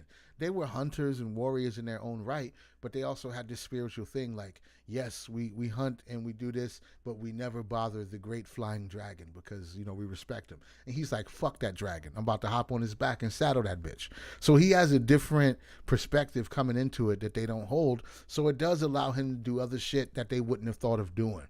You know what I'm saying? In Avatar, I like the way they did that, specifically that one piece, because they were all, this one thing was the highest flying fucking pterodactyl or whatever it was in their whole, in the nature over there. So it was an apex predator. So it flew way up and it always was looking down at its prey to figure out what it was going to swoop down and eat. So he figured out, let's fly above that motherfucker. And they were like, why would you do that? He's like, because he doesn't have any reason to ever look up. Like, why would it ever look up? If it's the biggest, baddest motherfucker in the sky, he's only looking down at food. He's not looking up for something above him to take him out. So that was that was some military tactician shit. That's the like the wonderful world of a war technician. They've been doing something for 100 years, and the one guy's like, hey. Yeah, let's get on top of this motherfucker. like how do y'all fight? Well, we stand in front of each other and throw our axes, and the people who are blessed by God won't get hit. He's like, nah, flank these motherfuckers. What you talking about? No, we flank them. We go around the side and fuck them up. What y'all doing? Yo? That's what I love about war technicians. It's like, all right, we're gonna do this for 100 years. It's working. 100 years. Yeah, whoever comes up with the new shit. The book that they've been doing this for 100 years. It's like, wait a minute. Nah, fuck that, bro. Nah, dude, that was always the silliest shit to me. Like when you learn about the American Revolution and how pissed the British were that we weren't just lining up to trade musket shots with each other. Nah, and I'm like, it's not gentlemen then. It's not gentlemen. Right, not gentlemen. Nobody thought to fucking jump out of the bushes before this. Nobody. Y'all were just straight lining up and shooting each other for fucking centuries. This was stupid. Right. It's war. We're killing each other. What do you mean it has to be honorable? And then the same thing I'm reiterated. About to leave behind a wife and a farm and 8 kids. Right. And I gotta just stand here in this fucking line. This guy plays the drums. This guy holds the flag. Yeah, don't shoot the guy with the drums. That's not nice. And I'm gonna take this stick and shove gunpowder in it for 48 seconds and hope no metal fucking tears me apart. And if you did get hit by some shrapnel, the level of sterilization and surgery that await, like, all right, so we're just gonna sew him up. No. We're gonna take the leg from about 8 inches above the knee. We don't want the gangrene to set in, so let's just cut it all off. Yeah. There's no happy ending. If some bad shit happened to you, why the fuck are you standing on a line? Bro. Yeah, and it got the same thing got reiterated when Americans went to Vietnam. It's like, these motherfuckers got punji pits. What are y'all doing? They got little holes in fucking. Right, they're throwing little bundles of what looks like babies covered in explosives and making us just catch them. Here, hold on to this. Yeah, a woman walked up to me and asked me if I wanted a rice patty. She fucking dropped a grenade. You ain't supposed to do that. This was not in the books. This was not in the books at all. Fucking, we're trying to kill each other. There's nothing. There's not. And listen, and that's another reason too. I don't fight for sport. There is no gentlemanly sport. No. I'm either retreating, or I'm utilizing everything. There's no fucking rules. Like, nah, let's square up. No. Nah, babe. No, I'm getting. What is within reach? No. Yep. Either I'm walking away or I'm going to the county fair. And it's deep fried Twinkie time, bro. We ain't playing no games, no in between. Like, I'm not sparring, I'm not showing, none of that. It's either no fight or complete kill mode. Yeah. That's it. Murder, death, kill. That's all I got. I only got 2 speeds. 0 and murder, death, kill. Look, I don't care if it's your testicles. I don't care if it's your eyeballs. Whatever I can gouge out. Whatever's gonna cause the most amount of pain. I know it doesn't look. I know it doesn't look as sexy as a perfectly timed hook. A textbook right cross.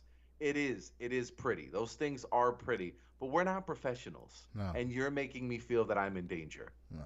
Oh yeah, we're not doing that. We're not doing that. Brainstem kicks are completely fair. Completely fair.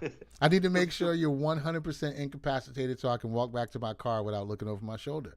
I need to know you're still seizing and shitting yourself over there by the time I get back to my car. I don't need That's you. the only way yeah. I know that I'm safe. Yeah, I can't. I had no other way. What was it you said your signature finisher is? The Bruce Lee knees to the chest. Oh yeah, when he Stomp jumps, up yeah, in you the jump air. completely up, you bring your knees to your chest, and land on them with both feet. Yeah, preferably somewhere between the chest and the ribs, because the chest is kind of strong. You know, the chest plate is strong, and the ribs break easy. So if you could catch that little place, like That's instant death, man. You right got all beneath the vital organs. nipples, right beneath the nipples, but not exactly the stomach, like right in between, right there. You can land right there. You probably will feel the floor when you land. You're gonna go complete compression. That's what I'm going for. Complete compression, and then I know I can walk away.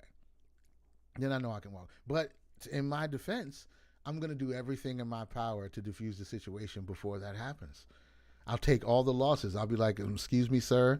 I don't want no trouble. So you can take that, call me a pussy, do whatever you want to do. Like, I really don't want any trouble, because I know once I flip this switch, yeah, it's gonna be completely ugly. And I'm not stopping. Yeah. I'm not stopping until I'm sure that you're just a quivering puddle of sorrow before I walk away.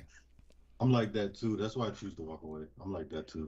Dude, but I honestly think I think that that's the enlightened. I think if you're a person seeking enlightenment without crossing over to just complete self-sabotage and pacifism, I think that's the right balance. I absolutely do. It's something in the ether that I find that righteous-minded, fair-minded people go to. It's like, look, I'll apologize. I'll be honorable. I'll do whatever I can. Yo, I'm a bitch. I'm the biggest bitch. Let me just leave. That's totally fine. And I think that it is. Like, if you do all of that, I think anything after that is completely justified. Yeah. I think you could go full school shooter after that, and it doesn't matter. You did your due diligence to fucking tried defuse hard. that situation. You did everything. Yep. Yeah. Try to warn everybody. I pride Apologize. myself on being a warrior in a garden and not a gardener in a war. I'm 100% proficient at being able to fucking decimate somebody if I need to, and I enjoy it. That's the bad part. Like I love combat. I love the science of it. That's why I grew up watching kung fu movies. Like the shit fascinates me to see the whole science of combat. And me and my kids used to watch. They had this show, Warrior Versus, where they would be like, oh, who would win in a fight between? Oh yeah. We used to watch. Mounted sword, horseback samurai. Right, Yeah, right. yeah. I used to watch all of that. I love combat science. My whole life I've loved it. And when I was young, I took any opportunity to put hands on somebody if I felt like it needed to be done. I anti-bully was my title growing up in high school. One of the worst things, my temper when it comes to bullying. I still to this day can't stand bullying. It triggers me. So like when my oldest son does some shit to my younger, and even though they're brothers, like he does some shit to my youngest son, it pisses me off sometimes. I'm like, bro, listen, like don't start this shit just because he's your smaller brother. Like I don't deal well with bullying at all. So when I was young, and like it probably was a path for me to have more physical altercations. Like, hey, why are you messing with him? Like, it's not my business at all. Today, I'm like, it's not my business. As long as you're not messing with me, I don't care. But when I was young, I'd be like, oh, you picking on that kid? I'm gonna slap you in the mouth and see if you want to pick on me. That's just who I was, and I would take any opportunity to put hands on somebody. But now that I'm older, I don't have nothing to prove, and I'm not triggered easily by people who are aggressive. Luckily for me, I do tend to have like this weird ogreish aura about me. Most people don't fuck with me. You know what I'm saying? I'm like a cooler when it comes to situations, because people will be talking crazy and getting all, aggressive and shit. And if I'm around, most people will like look at me to keep it cool or some shit like that. Like a dude who's talking loud in a room and being Mr. Big, like if I'm there, he'll be like, what's going on, big dog? Like, you know what I'm saying? He'll just acknowledge me and shit. And I'm like, and then he sees me being chill and I'm not with the bullshit, and that kind of just mellows out the vibe. So I'm grateful for that. Most times people don't fuck with me. And more often than not, random people fucking talk to me. So it's like a weird thing where people who are assholes calm down when I'm around, and then weirdos will just be like, "Hey, what's going on, buddy?" I'm like, "What the fuck is? Why me? What do I look like the type of person who's out for conversations with strangers?" It's the weirdest shit, but I can be a cooler in a lot of those situations, so it helps, and I don't mind apologizing. I don't mind moving out of the way. I don't mind putting both hands up and being like, "Look, I don't want no trouble." I'll do all of that because I don't want to be the person who I know I enjoy being deep down, unless I have to. But like I said, if I have to, it's county fair, baby. County fair. You know what I'm saying? Yeah, It's a man. cheat day. It's a cheat day for real. I It's don't like, I don't always eat deep fried butter, but tonight I'm gonna make an exception. That's how it goes. So yeah, don't play those games. Yeah, it's fucking wild, man. I love it. Yeah. I absolutely love it. But this is where we are. This is where we are. Hopefully, you know, I've been looking at a lot of this shit with the phrase that Mr. Cavemanstein here introduced me to, accelerationism, and it seems like this may be at play here a lot more than people are aware of. Like I had never heard that term. I didn't know it was a thing. But once you said it and I started to dig into it, I'm looking more and more at what's going on in the world and how things are developing.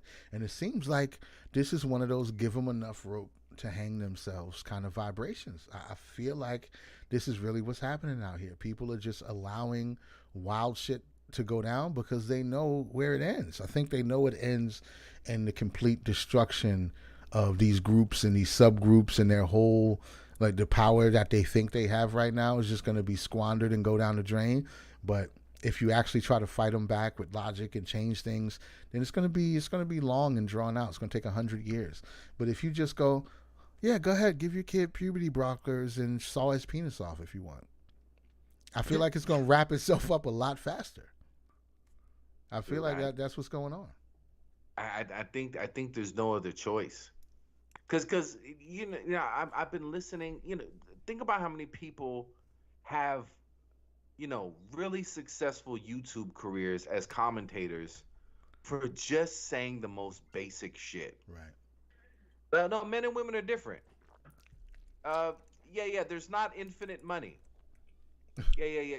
You shouldn't have racism that only goes in one direction. There should be no racism or racism's on the menu.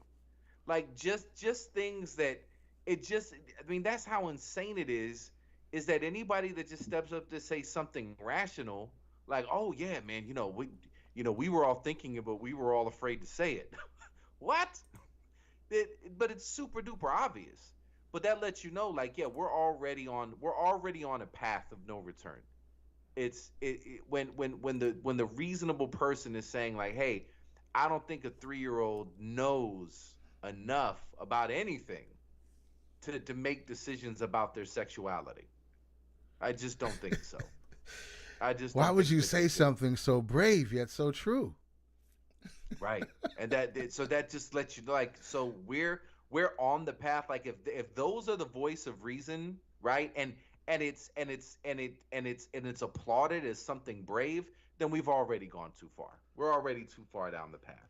So I'm excited. I'm excited for whatever bubbles up after this. But this is over. I call it the boozy effect. The boozy effect. Wow, that's pretty accurate. Because when a person like him, because he occupies both extremes. He's just as ridiculous as he is correct sometimes, and that's a scary place to be, especially for somebody like him. He talks some wild shit, but sometimes it's just obvious what he's saying. You know what I mean? But this is where we are. Like I said, they're making it to a place where to say something that's basically just observable reality, that's like the fringe opinion now. I don't know if it's actually a fringe opinion or it's just being treated like that because so many of these social media institutions, for one reason or another, seem to be siding with smaller bits of the population. Like, how does that help Twitter? Or, well, not anymore. Twitter is no longer a rest haven for leftists. It's starting to switch around a little bit. But why would something like Facebook or something like that, why would it side with the people who are like, "Oh, he called somebody stupid. That's hate speech. Like I think this is a very small sliver of the population with these type of sensitivities, and TikTok loves it, but because that's China, so China is trying to degrade the fabric of the country with social media. Allegedly, this is what they're trying to do because the TikTok they show their own Chinese children is Well, like it's not allegedly. scientific achievements and You're not allowed to have anything TikTok from government issued right on phones. a government issue phone. They're like, yo, stay the fuck off TikTok, bro, because it's wild. The shit that they're showing to their people versus the shit that's being shown to people in this country is completely different. I would say I don't know if I could go on record as to say like a man who changes his sex to a woman and then talks about he calls women uterus owners and talks about how trans men can have periods and breastfeed. I don't know if you could call that destructive. I don't know. I don't know if you could accurately label that destructive.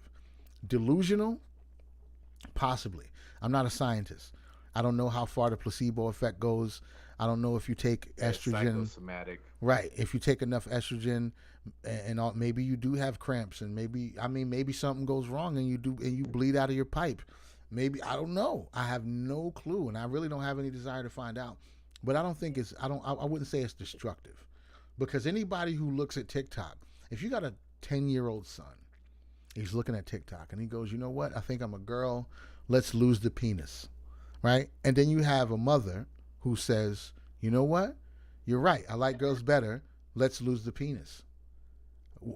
Where do I come in that conversation? Where, like, just morally and the correct application of opinions. Where do I come in to that equation to tell this woman that she shouldn't remove her son's penis? What grounds do I have? Really? Yeah, you can have an opinion. If she can talk about it on her website, you should be able to talk about it on your website without getting banned. Just, break your points down. Don't call people names and shit. Maybe, even though that's free speech, but that's a reason for them to creep in. Like she was saying, I love my son, so I'm going to remove his penis. And you called her a retard. So now you're blocked. Now you can't use this platform anymore. So I get it. But why are people why is this righteous indignation? They're so angry. They're mad about it. I just don't see why is it your problem? You know what? You know what should happen is there should just be something that we just take that's just so obscure. Because like you said, because the thing is, if it's a matter of right or wrong, right? It doesn't matter if there's just 5 people being wronged. If it's wrong, it's wrong. Like I wouldn't go so far as to say like, hey, it's not affecting enough people badly, so who gives a fuck if it's bad or not? Obviously, if you're trying to stop the most amount of suffering, if there's bigger issues like, hey, this is causing pain and suffering to 10 million people, this is causing pain and suffering to 10 people.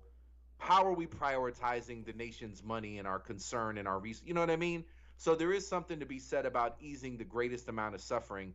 If there is a whole bunch, and that's it. So if we didn't have any other problems going on, if there was no other human suffering going on, then I think, yes, we all should learn about everybody's pronouns. Let's learn about these small groups of people who think this is this, but because there are other things going on, that's what makes it seem kind of trivial and ridiculous. But I think, you should just hold something up equally ridiculous and said, why isn't everybody educated on this? Like I think there should be a campaign for people to know about all the like most famous break beats. Like when you hear drums, you should know that synthetic substitution. Yeah. You should know that's the skull snaps break. How dare you not understand it? That's impeach the president. And just have all these TikTok videos with drums in the background, like, yeah, and people really need to educate themselves. And so many people hear drums and they have no idea where those drums come from. And that makes me sad. And it would be just as ridiculous. Like, okay, well, so I have a hobby, and I like these old records, and it's very interesting to me where these sounds came from. And so I've made it a point to educate myself about where these famous drum breaks come from. And now I'm on TikTok because you need to know too. Right. And if you start referencing the wrong breaks for certain songs, we're gonna have to have a serious discussion. and you're going to need to apologize. You're going to need to make a mea culpa, and you're going to need to commit to do better. And you might get fired.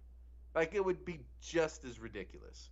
It'd be just as ridiculous when it's like, well, maybe everybody's not into that shit. Like, I get that you're into that shit, and this all makes sense within your sphere and your group, and everybody nods their head like, oh, yeah, that is that. No. That is a reason to cut your penis in half and shove it in your pelvis. Absolutely. I'm with you 100%.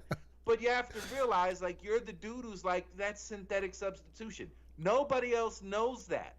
Right. Nobody else knows, and nobody else cares. And I don't know, man. I think it's magnetism. That's why it works so well. And people don't want to admit it, but it's magnetism. People on one side really want to be seen and heard, and they want you to know their problems. They want you to sympathize with them, and they want, who knows how far they want that to go. And people on the other side want to be critical, and they want to make videos about how dumb you are for wanting the things that you want. And that's why it works so well. If people there's a lot of people campaigning out here for shit that nobody cares about. There's furries on the internet right now who are like, not enough people dressed like dogs and hump each other at conventions. Nobody cares. Very few people are making videos about why furries are dangerous and weird. Nobody gives a shit. They're just out here on the internet trying to be seen. But look, it's not, but you're not marginalized if you wield institutional power. That dude that had the nuclear secrets or whatever, like the nuclear launch codes or some shit, he was in charge of some shit with nuclear safety. That transgender dude with the bald head, mustache, and wore dresses. He was stealing luggage and shit. Right. So this dude has pictures, like, and there's pictures like in front of the flag in a military setting, like with the puppy play masks and shit. And there's that one lady that's not a lady but a dude, but there's the general admiral or something or other. Like, these are the people we're placing up as like, yo, this is who's guarding our military secrets, and this is who's and this is the person that's an admiral of the health services or whatever. Like, anything military related, and that's what you understand. Like, people used to put on demonic masks to like strike fear into the heart of their enemies. They used to paint their faces to look like ghosts and all types of shit. Like, people were like, we're about to kill each other. There's something we need to be as transgender boxing coming soon. It's our pathway to financial freedom. The minute the person who originally was a woman fights the person that was originally a man, I know who I'm betting for. Shout out to transgender. Bro, this dude had a government job. But a government job that's dealing with some of the most dangerous and important shit that could possibly be. No. See that pic right there, from the Daily Wire, the bottom, below the orange one. That chick dude on the left, right? Oh, right, and that's another health administrator. Rachel Levine, an admiral. The bitch is an admiral. So this is silly. They're clearly dudes. And we're trusting these people with security. But look, so I just want to say real quick before we get in trouble, like, just to be clear, I'm not saying this to protect ourselves or to be dishonest or whatever. This is really sincere shit. These two human beings are absolutely worthy of love, respect, and to have the freedom to do whatever the fuck they want if they're not harming anybody. Anybody that would say we got to fuck them up or make sure they're ostracized from society and they shouldn't be allowed to get ice cream from Baskin Robbins and all that. No. Don't agree. Not saying any of that. That's why we can't keep conflating this shit. But to say you're in charge of some really important, like, you have to be a serious person. You're dealing with serious shit. If you're dealing with nuclear materials, I need you to be a serious person. If you I'm in a puppy, we're doing puppy play sex shit. I'm posing. Are these pictures like during his job? Yeah. And nobody was like, we can't take this person serious. Bro, like, I went to get the fuck out of here. I went to a job center in Georgia. I went to a job center in Georgia to look for a job. And the dude told me some of the words on my application were too big. If you want to get a job here, you can't use words like conceptualize. And that man was trying to help me. He was trying to help me. He's like, look, I'm Oh. gonna just keep it real. If you want a job, you can't use words like conceptualize. It's too much of a word to put on an application to get a job in Georgia. But this motherfucker right here got launch codes. Yo, if I was interviewed by, look, I love everybody. I love everybody. But if I was getting a job interview and this is what I walked into, Right, this the I just HR have- person taking your. I have to just walk away Yeah, because I'm not gonna take this place serious. that's bigotry, sir. That, my friend, is bigotry, sir. If you going to get a job, right, and you Oh walk my- in and you're waiting for the interviewer to come in, and this person walks in to interview you for the job, like, okay, so why should we hire you?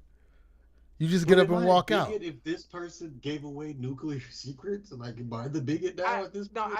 I don't know if it's nuclear secrets or nuclear, but it's something with nuclear oversight. Like I don't know Something if it's that like shouldn't be getting rid shared of to like the ops. nuclear waste. Like it's definitely something involving nuclear shit, and they're in charge of it. But look, if you talk to the person and they're professional and they're reasonable, you know, okay, bitch, you got to dress a mustache and a bald head. Fuck it. I'll play along. I can't. Look, and maybe that's the caucasity in me. I would be able to do it. I would just do it. Maybe I've already been too trained to the point of no return. I would go along with it, but there's just no consistency in the culture because look, if you work for those devils at Chase Bank, and they are devils, and they did make money insuring slaves, and they did cancel the richest black man in the history of America, and they're devils. And if you're black and you have a Chase Bank account, you absolutely are already done in by the compendium, and you've already sold out, and there's nothing you could do to get your blackness back without paying doobie money. They're absolute devils. But if you work it, but the only way to beat that is to keep it on negative. if you work for Chase Bank and you go out and do some wild shit and you're in it, like even you go get drunk at a bar and talk some wild shit or get into a bar fight and you're a Chase employee and you got a Chase shirt on, you're fired. They will be like, look, you embarrassed the company. Well, bitch, I'm not on company time. Doesn't matter. Right. You got our shirt on while you're doing this shit. We're associated with it, right? But this dude is posing in front of the American flag, like on those military photos, with a fucking puppy dog gimp mask. And everybody is like, nah, it's not until he steals luggage the second time. Like, the motherfucker didn't even get fired for the first. That's how you know this is affirmative action that's just gone completely off the rails. And it's gotten ridiculous when we've told people, no, you can't say anything because that's mean. It's not that it's mean. It's you could be crazy or off your fucking rocker in a completely different way. Like, I'm not hating on you because you're crazy in some puppy play, dress up, transgender shit. You know, if you were schizophrenic or bipolar and, you know, hurling poo, okay, well, you're hurling poo. You can't have this job. You're a poo hurler. You know, you're maybe a very nice person. You may be fun to drink with, but you can't. But the fact that this person was taking those pictures, where in any other corporate gig or military gig, look at all them dudes in the military that got fired for posting some shit on Facebook expressing dissent on their own shit. Right. They're like, look, I just disagree. I'm making this video because I don't agree with what the military is doing right now. No. They're just giving their opinion. They're not on company time, but they're like, yo, you're part of the organization. You're making us look bad. But this motherfucker doesn't get fired until she steals the second thing of luggage. The second. Right. Not even fired on the first one. No, we'll give this bitch a... And the bitch had the audacity to be like, y'all are never gonna fire me. I will take women's garments as I see fit brazenly without any kinds of fucks given. And y'all still not gonna That's fire just me. some weirdo. That's just some weirdo klepto shit. It's not something you need. You're not starving. You got a great job. You just out here trying to get other people's underwear, bro. Yo, look up that dude's annual salary. It's got to be close to $200,000 for that job. Exactly. I already know. I already know. He's just taking shit for the sake of taking it because you're a weirdo. He probably just wants the underwear, most likely. I mean, absolutely. And when the police interrogated him, like, well, what happened to the clothes? Oh, I don't know. Can't Like he find was them. stealing bitches' clothes. Right. And the excuse was like, well, I thought it was my bag. And in both instances, he had no luggage that he checked in. So it wasn't even a good lie. Like if you're gonna be like that diabolical and fucked up, like at least have the foresight to check a bag, even if you got nothing in it. No, nope, So fuck you that. could We like stand on stupid that lie. criminals. We love stupid criminals. Be dumber, please. We don't want smarter So criminals. We don't want you being more crafty. We want you to be as dumb as possible and snitch on everybody. yes, please. Yeah, that's true. True. Do all the snitching. Don't be clever. Tell on all your friends. Send them all to jail. That way, only one of them gets out, and we got to deal with you instead of dealing with your whole YSL crew. Send them all to jail. Fuck them. Gonna tell. Gonna tell. Especially, I feel even less sympathy for you if you have an out. If you know, like Biggie said, I was just trying to sell some crack to feed my daughter. If that's the truth, if this is your only thing that you have, and you just trying to feed your daughter, you trying to feed your kids, I get it. You might have to do some time. Maybe we can put you in a program to fix things. I get it. But if you like, oh no, I made $1 million off rap music, and then we put hits out on other people and sold a bunch of crack. Nope, under the jail. Under the jail forever. No programs. No Level 8? nothing. Level 8. Level 8? Level Okay. 8. Yeah, level 8 of Dante's Inferno. That's it. It's a wrap for you because you had an opportunity to walk away. You had an opportunity to leave. You're a drug dealer and you just wanted to pay your mama's mortgage. Now you got 5 Bugattis forever.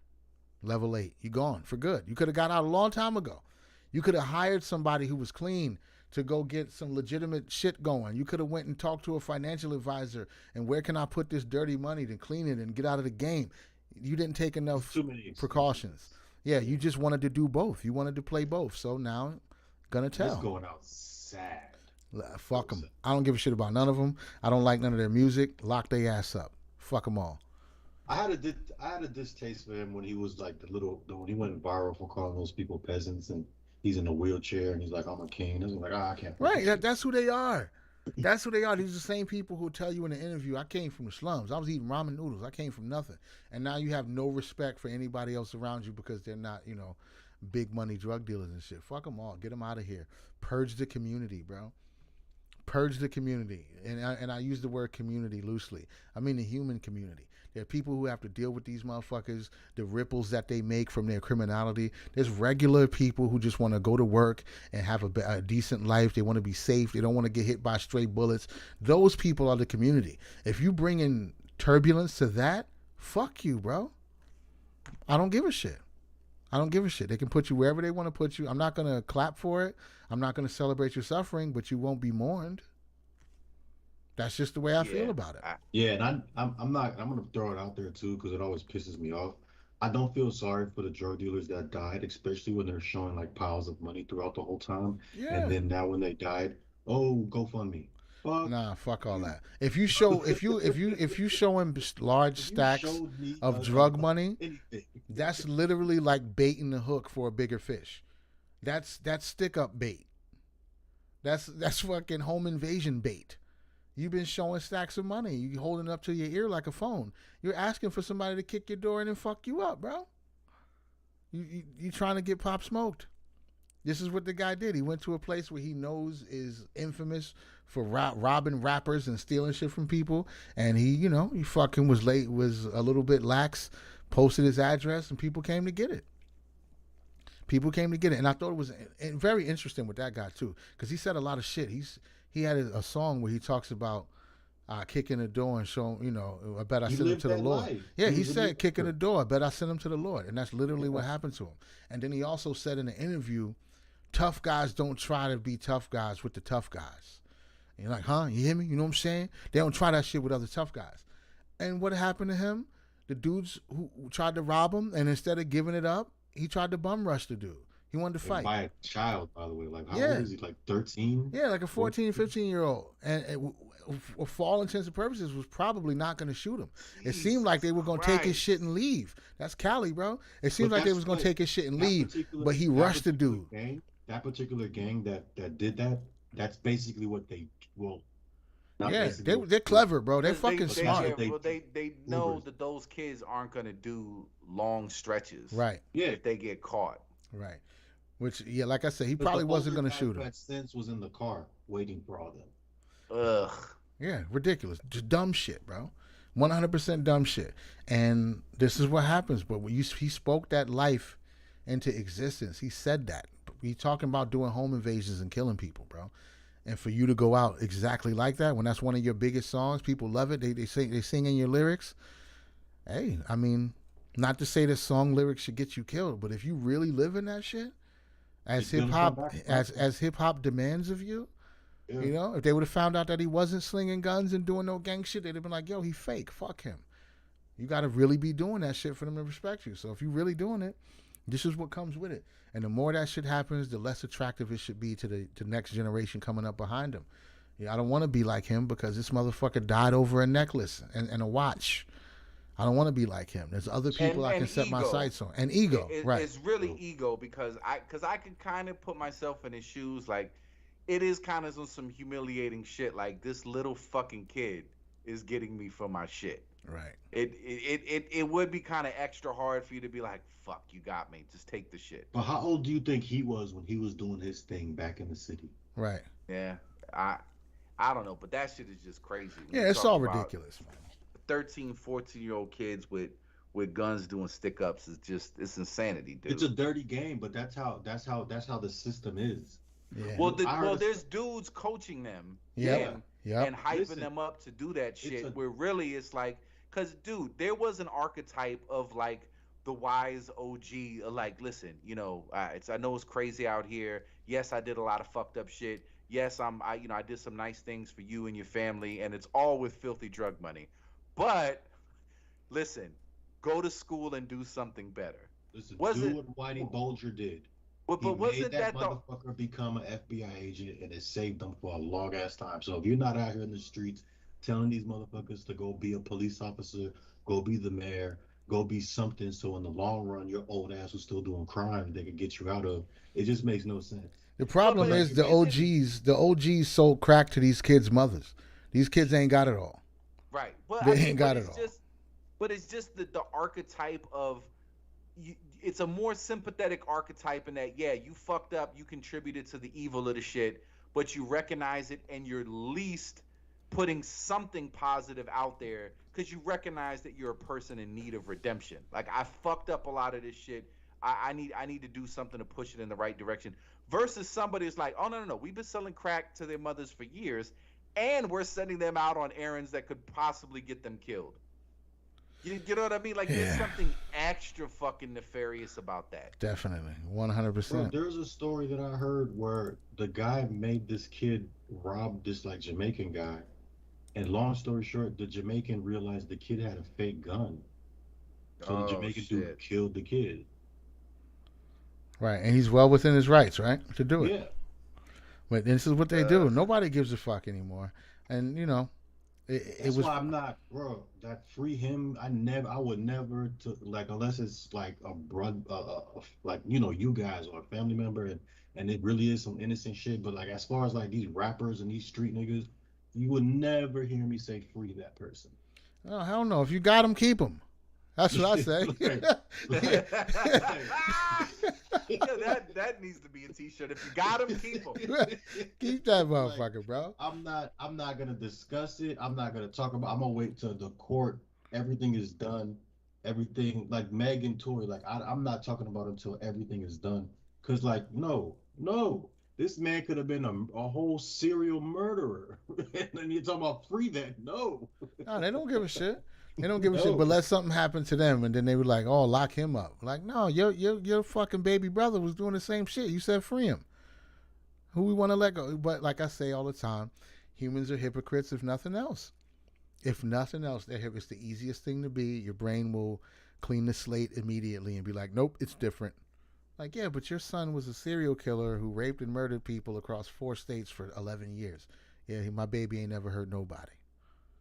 Okay, I mean, I don't know how to argue with that, right? There's nothing I can say. I'm not even arguing with you because you both are crazy. Yeah, people are nuts, bro. They don't give a shit. But this is what we're dealing with. And I say all the time, and I'll say it one more time just for posterity so everybody understands, metaphysics are we fucked. It's the only thing that we have that we haven't completely plumbed the depths of on a large scale. And of course, I know I can't tell people what to do with their experience. So I'm trying to organize my own experience with that ideology, that metric at the root. And maybe, the best we can do is lead by example by showing people that we're blissful in our existence. And maybe if they want to get some of that bliss, they'll understand that they need to apply some metaphysics also. But other than that's my only responsibility. There's not a whole lot I can do to. Yeah, dude, we have to do away with miserable activism. Like Yeah. that should be a prerequisite. If you're trying to proselytize, or you're taking up the mantle of some cause, like there's way too many people that are doing it just because their lives are miserable. And it's leading to advocating for some really dumb, ridiculous shit. And all I can say, like I know, for the most part, for all of us that are involved, like we lead very happy lives. Like none of this is coming from a place like I'm miserable with every other aspect of life, therefore I need to find a cause to give me meaning, happiness in person. It's like no, no, no. If nothing changes tomorrow or within the next 100 years, I'm good. I don't give a fuck. Like I'm happy. I love the people around me. I love the life that I built, and I think y'all can say the same thing. And it's everything from here is like, yo, this is the cure for the sickness. This is what will help. This is what people need. This is what is going to keep you from all of this shit. But when somebody's like, look, we need to make sure people can go to the right bathrooms. When you start looking into a lot of those people it's like they're not married, they don't have kids, they don't have like deep, meaningful connections. Like they're just not happy, and they're almost finding like some sort of sense of purpose in the activism itself. Like the activism is escapism from the personal misery. And it's like, look, you shouldn't really be advocating for anything if you're unhappy. Like, and Right. what a better thing to share with people is like, yo, this is how to have a happy life. Here's all the shit that's gonna keep you from it. Like, there's never gonna not be injustice in the world because humans are humans. Like, that's not your job. Your job isn't to fix everything. Like, your job is to fix you and to fix your circle. And if we all did that, everything fixes itself. Right. But you're starting from the largest, most monumental undertaking that no one's ever been able to do in the history of the world, and you have the arrogance to be like, look, me and my 10 cats, we're gonna make it happen. Right. Like we're gonna complain enough on Twitter to finally change the world. And you got to know what you're advocating for always. First and foremost, regardless of what you say, people can watch a video of you trying to sell whatever you're selling, and they can watch that video on mute. What you're really selling is your state of being, right? So if you angry and you yelling and you pissed off, who really wants to buy into that? For what reason? Other than people who are also angry and pissed off. I'm just showing here on the screen some of the drawings that I've been doing. These super abstract scribble drawings and shit. I'm trying not to take too much time on them. It's just been like this exercise in kind of letting go of the idea that everything has to be a masterpiece. And you kind of just let the pen move, just do what you do. And I wrote MOWF on all of them. I wrote MOWF on all of them. I haven't openly told many people what that means. People have been asking me, somebody will message me, is like, yeah, what is it? What is MOWF, bro? and this is what it is. This is Metaphysics and We're Fucked. It's an official sub brand of the Sweet Co Art Collective. Anybody who wants to check it out, swtko.art. I've been putting them on a few t-shirts and hoodies and shit like that, and I'm have some stickers up soon coming this week. But this is some shit that I really like. It's strong for me because I understand the premise of what that means. It is an internalization of this shit, and I think the more outside yourself you look for these things, the way the system is built, it's just going to bring you deeper into that matrix because it's built on the idea of suffering being your baseline and feelings of inadequacy being your baseline, self-doubt and anxiety being the baseline. And then you can get into the system and find objects and situations and circumstances that bring you up from that suffering. But this system is definitely not built to accommodate people who already love themselves, who are already enjoying their lives. It's set up to help you start enjoying your life more, assuming that you're miserable. Because if the system's working, you're miserable. That's kind of what's going on out here, in my opinion, from my point of view. So Metaphysics, or we're fucked. That's all. That's all I got for you. You know what I'm saying? And you can decide what that means for you. But my point is a blissful existence as much as possible. I understand the ups and downs. I understand that there's turbulence, but a blissful existence doesn't mean that turbulence doesn't exist. It means that I don't allow the turbulence to pull me down into a depression, is a downward spiral of, oh, why me? What the fuck is going on? I understand that this is just something that happens during this journey. It's going to get shaky. It's going to get rocky. There's going to be some uncertainty, but I trust the process and I'm going to be all right. That's the place where I'm trying to occupy most of the time. So it's not one of those I only positive energy, even though on some level, I think there's enough negative shit in the world. So if I want to sequester myself and only surround myself with the dopest shit, that's totally my prerogative. I don't want to see people punching each other in the face and get kicked in the teeth on Facebook. I'd rather watch a kitten hug a stuffed animal. That's better for me, right? That's going to give me the chemicals I need. It's good. Like watching somebody get beat half to death or get knelt on by a cop, that's not going to help my existence overall. So I stay away from that shit as much as possible. I deal with and process whatever I got to deal with, but I'm definitely not out here looking for goofy shit to keep me occupied. Fuck all that, bro. Later for that. We got better things to do. You know, we got compounds to purchase. We got transgender boxing. Transgender boxing. Women who used to be men beating the shit out of men who used to be women. I'm down. People with tits. Wait, man. This is the time to gamble. I would watch that. I would watch that, and I'm gonna show my bigotry right now. I'm only betting on the people who used to be men, not the people who are currently men. If you're a woman and you're currently a man and you want to fight a man who's currently a woman, you're about to get your ass beat. So that's what. I'm gonna put $100. Yeah, that's all my money's going. That's where all my money's going. But I'll definitely watch though. You know what I'm saying? Transgender UFC, let's get it cracking. Where's Dana White? The financial freedom, boys. Yeah, just Dana White. Give me a holler, bro. We can set something up. We just want a slight founder's fee. That's all, and some residuals on the back end. All I need is a couple points. Some men that want to be women and fight women. They out here. Oh, all of them. All of them. All of them. Every transsexual man wants to beat the shit out of a fucking uterus owner. Like you, sir. They hate you. That's why they try to take your spot. Allegedly. I don't know. I'm just saying. But yeah, they probably want to beat your ass.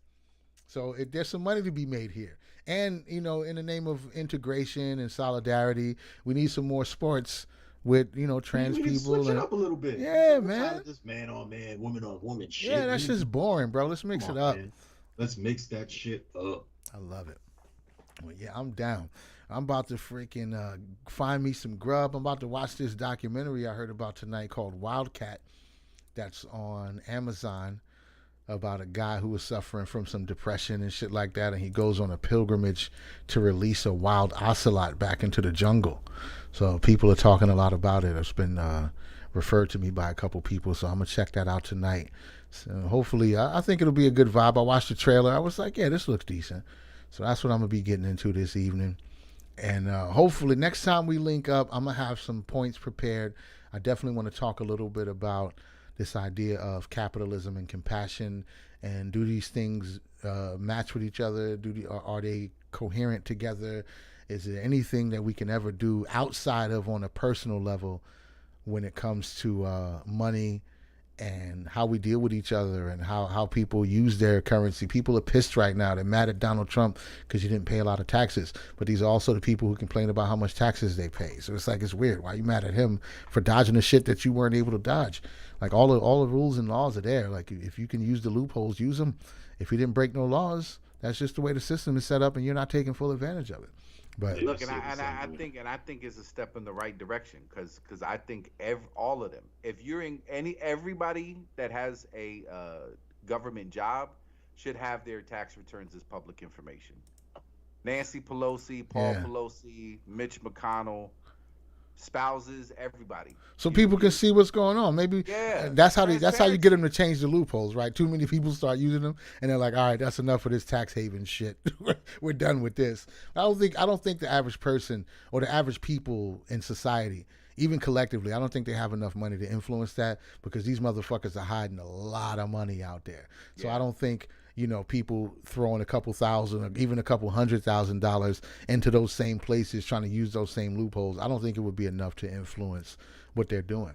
So I definitely want to talk about that. We might even have to, I don't know, we see if we can find a guest for it. There's probably some people who would be, we know some people who would be excited about that conversation.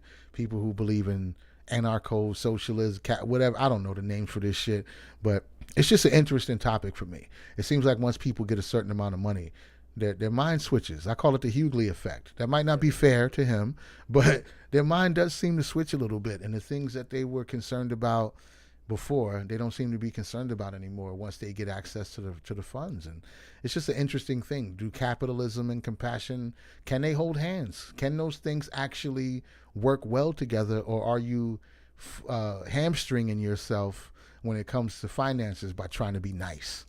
I don't know, but I think it's worth exploring.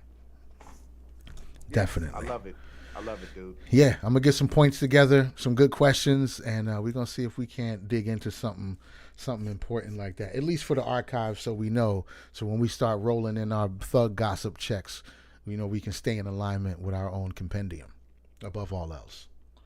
So you fellas enjoy the rest of the evening. I definitely appreciate you making time as usual, and I'm sure we'll be talking soon. Always a pleasure, gentlemen. Always. Absolutely. Y'all take it easy, man. The Lord's work. Peace. Bless. Metaphysics is going to have to be the quote-unquote religion of tomorrow. If it isn't, you're fucked. Totally and absolutely.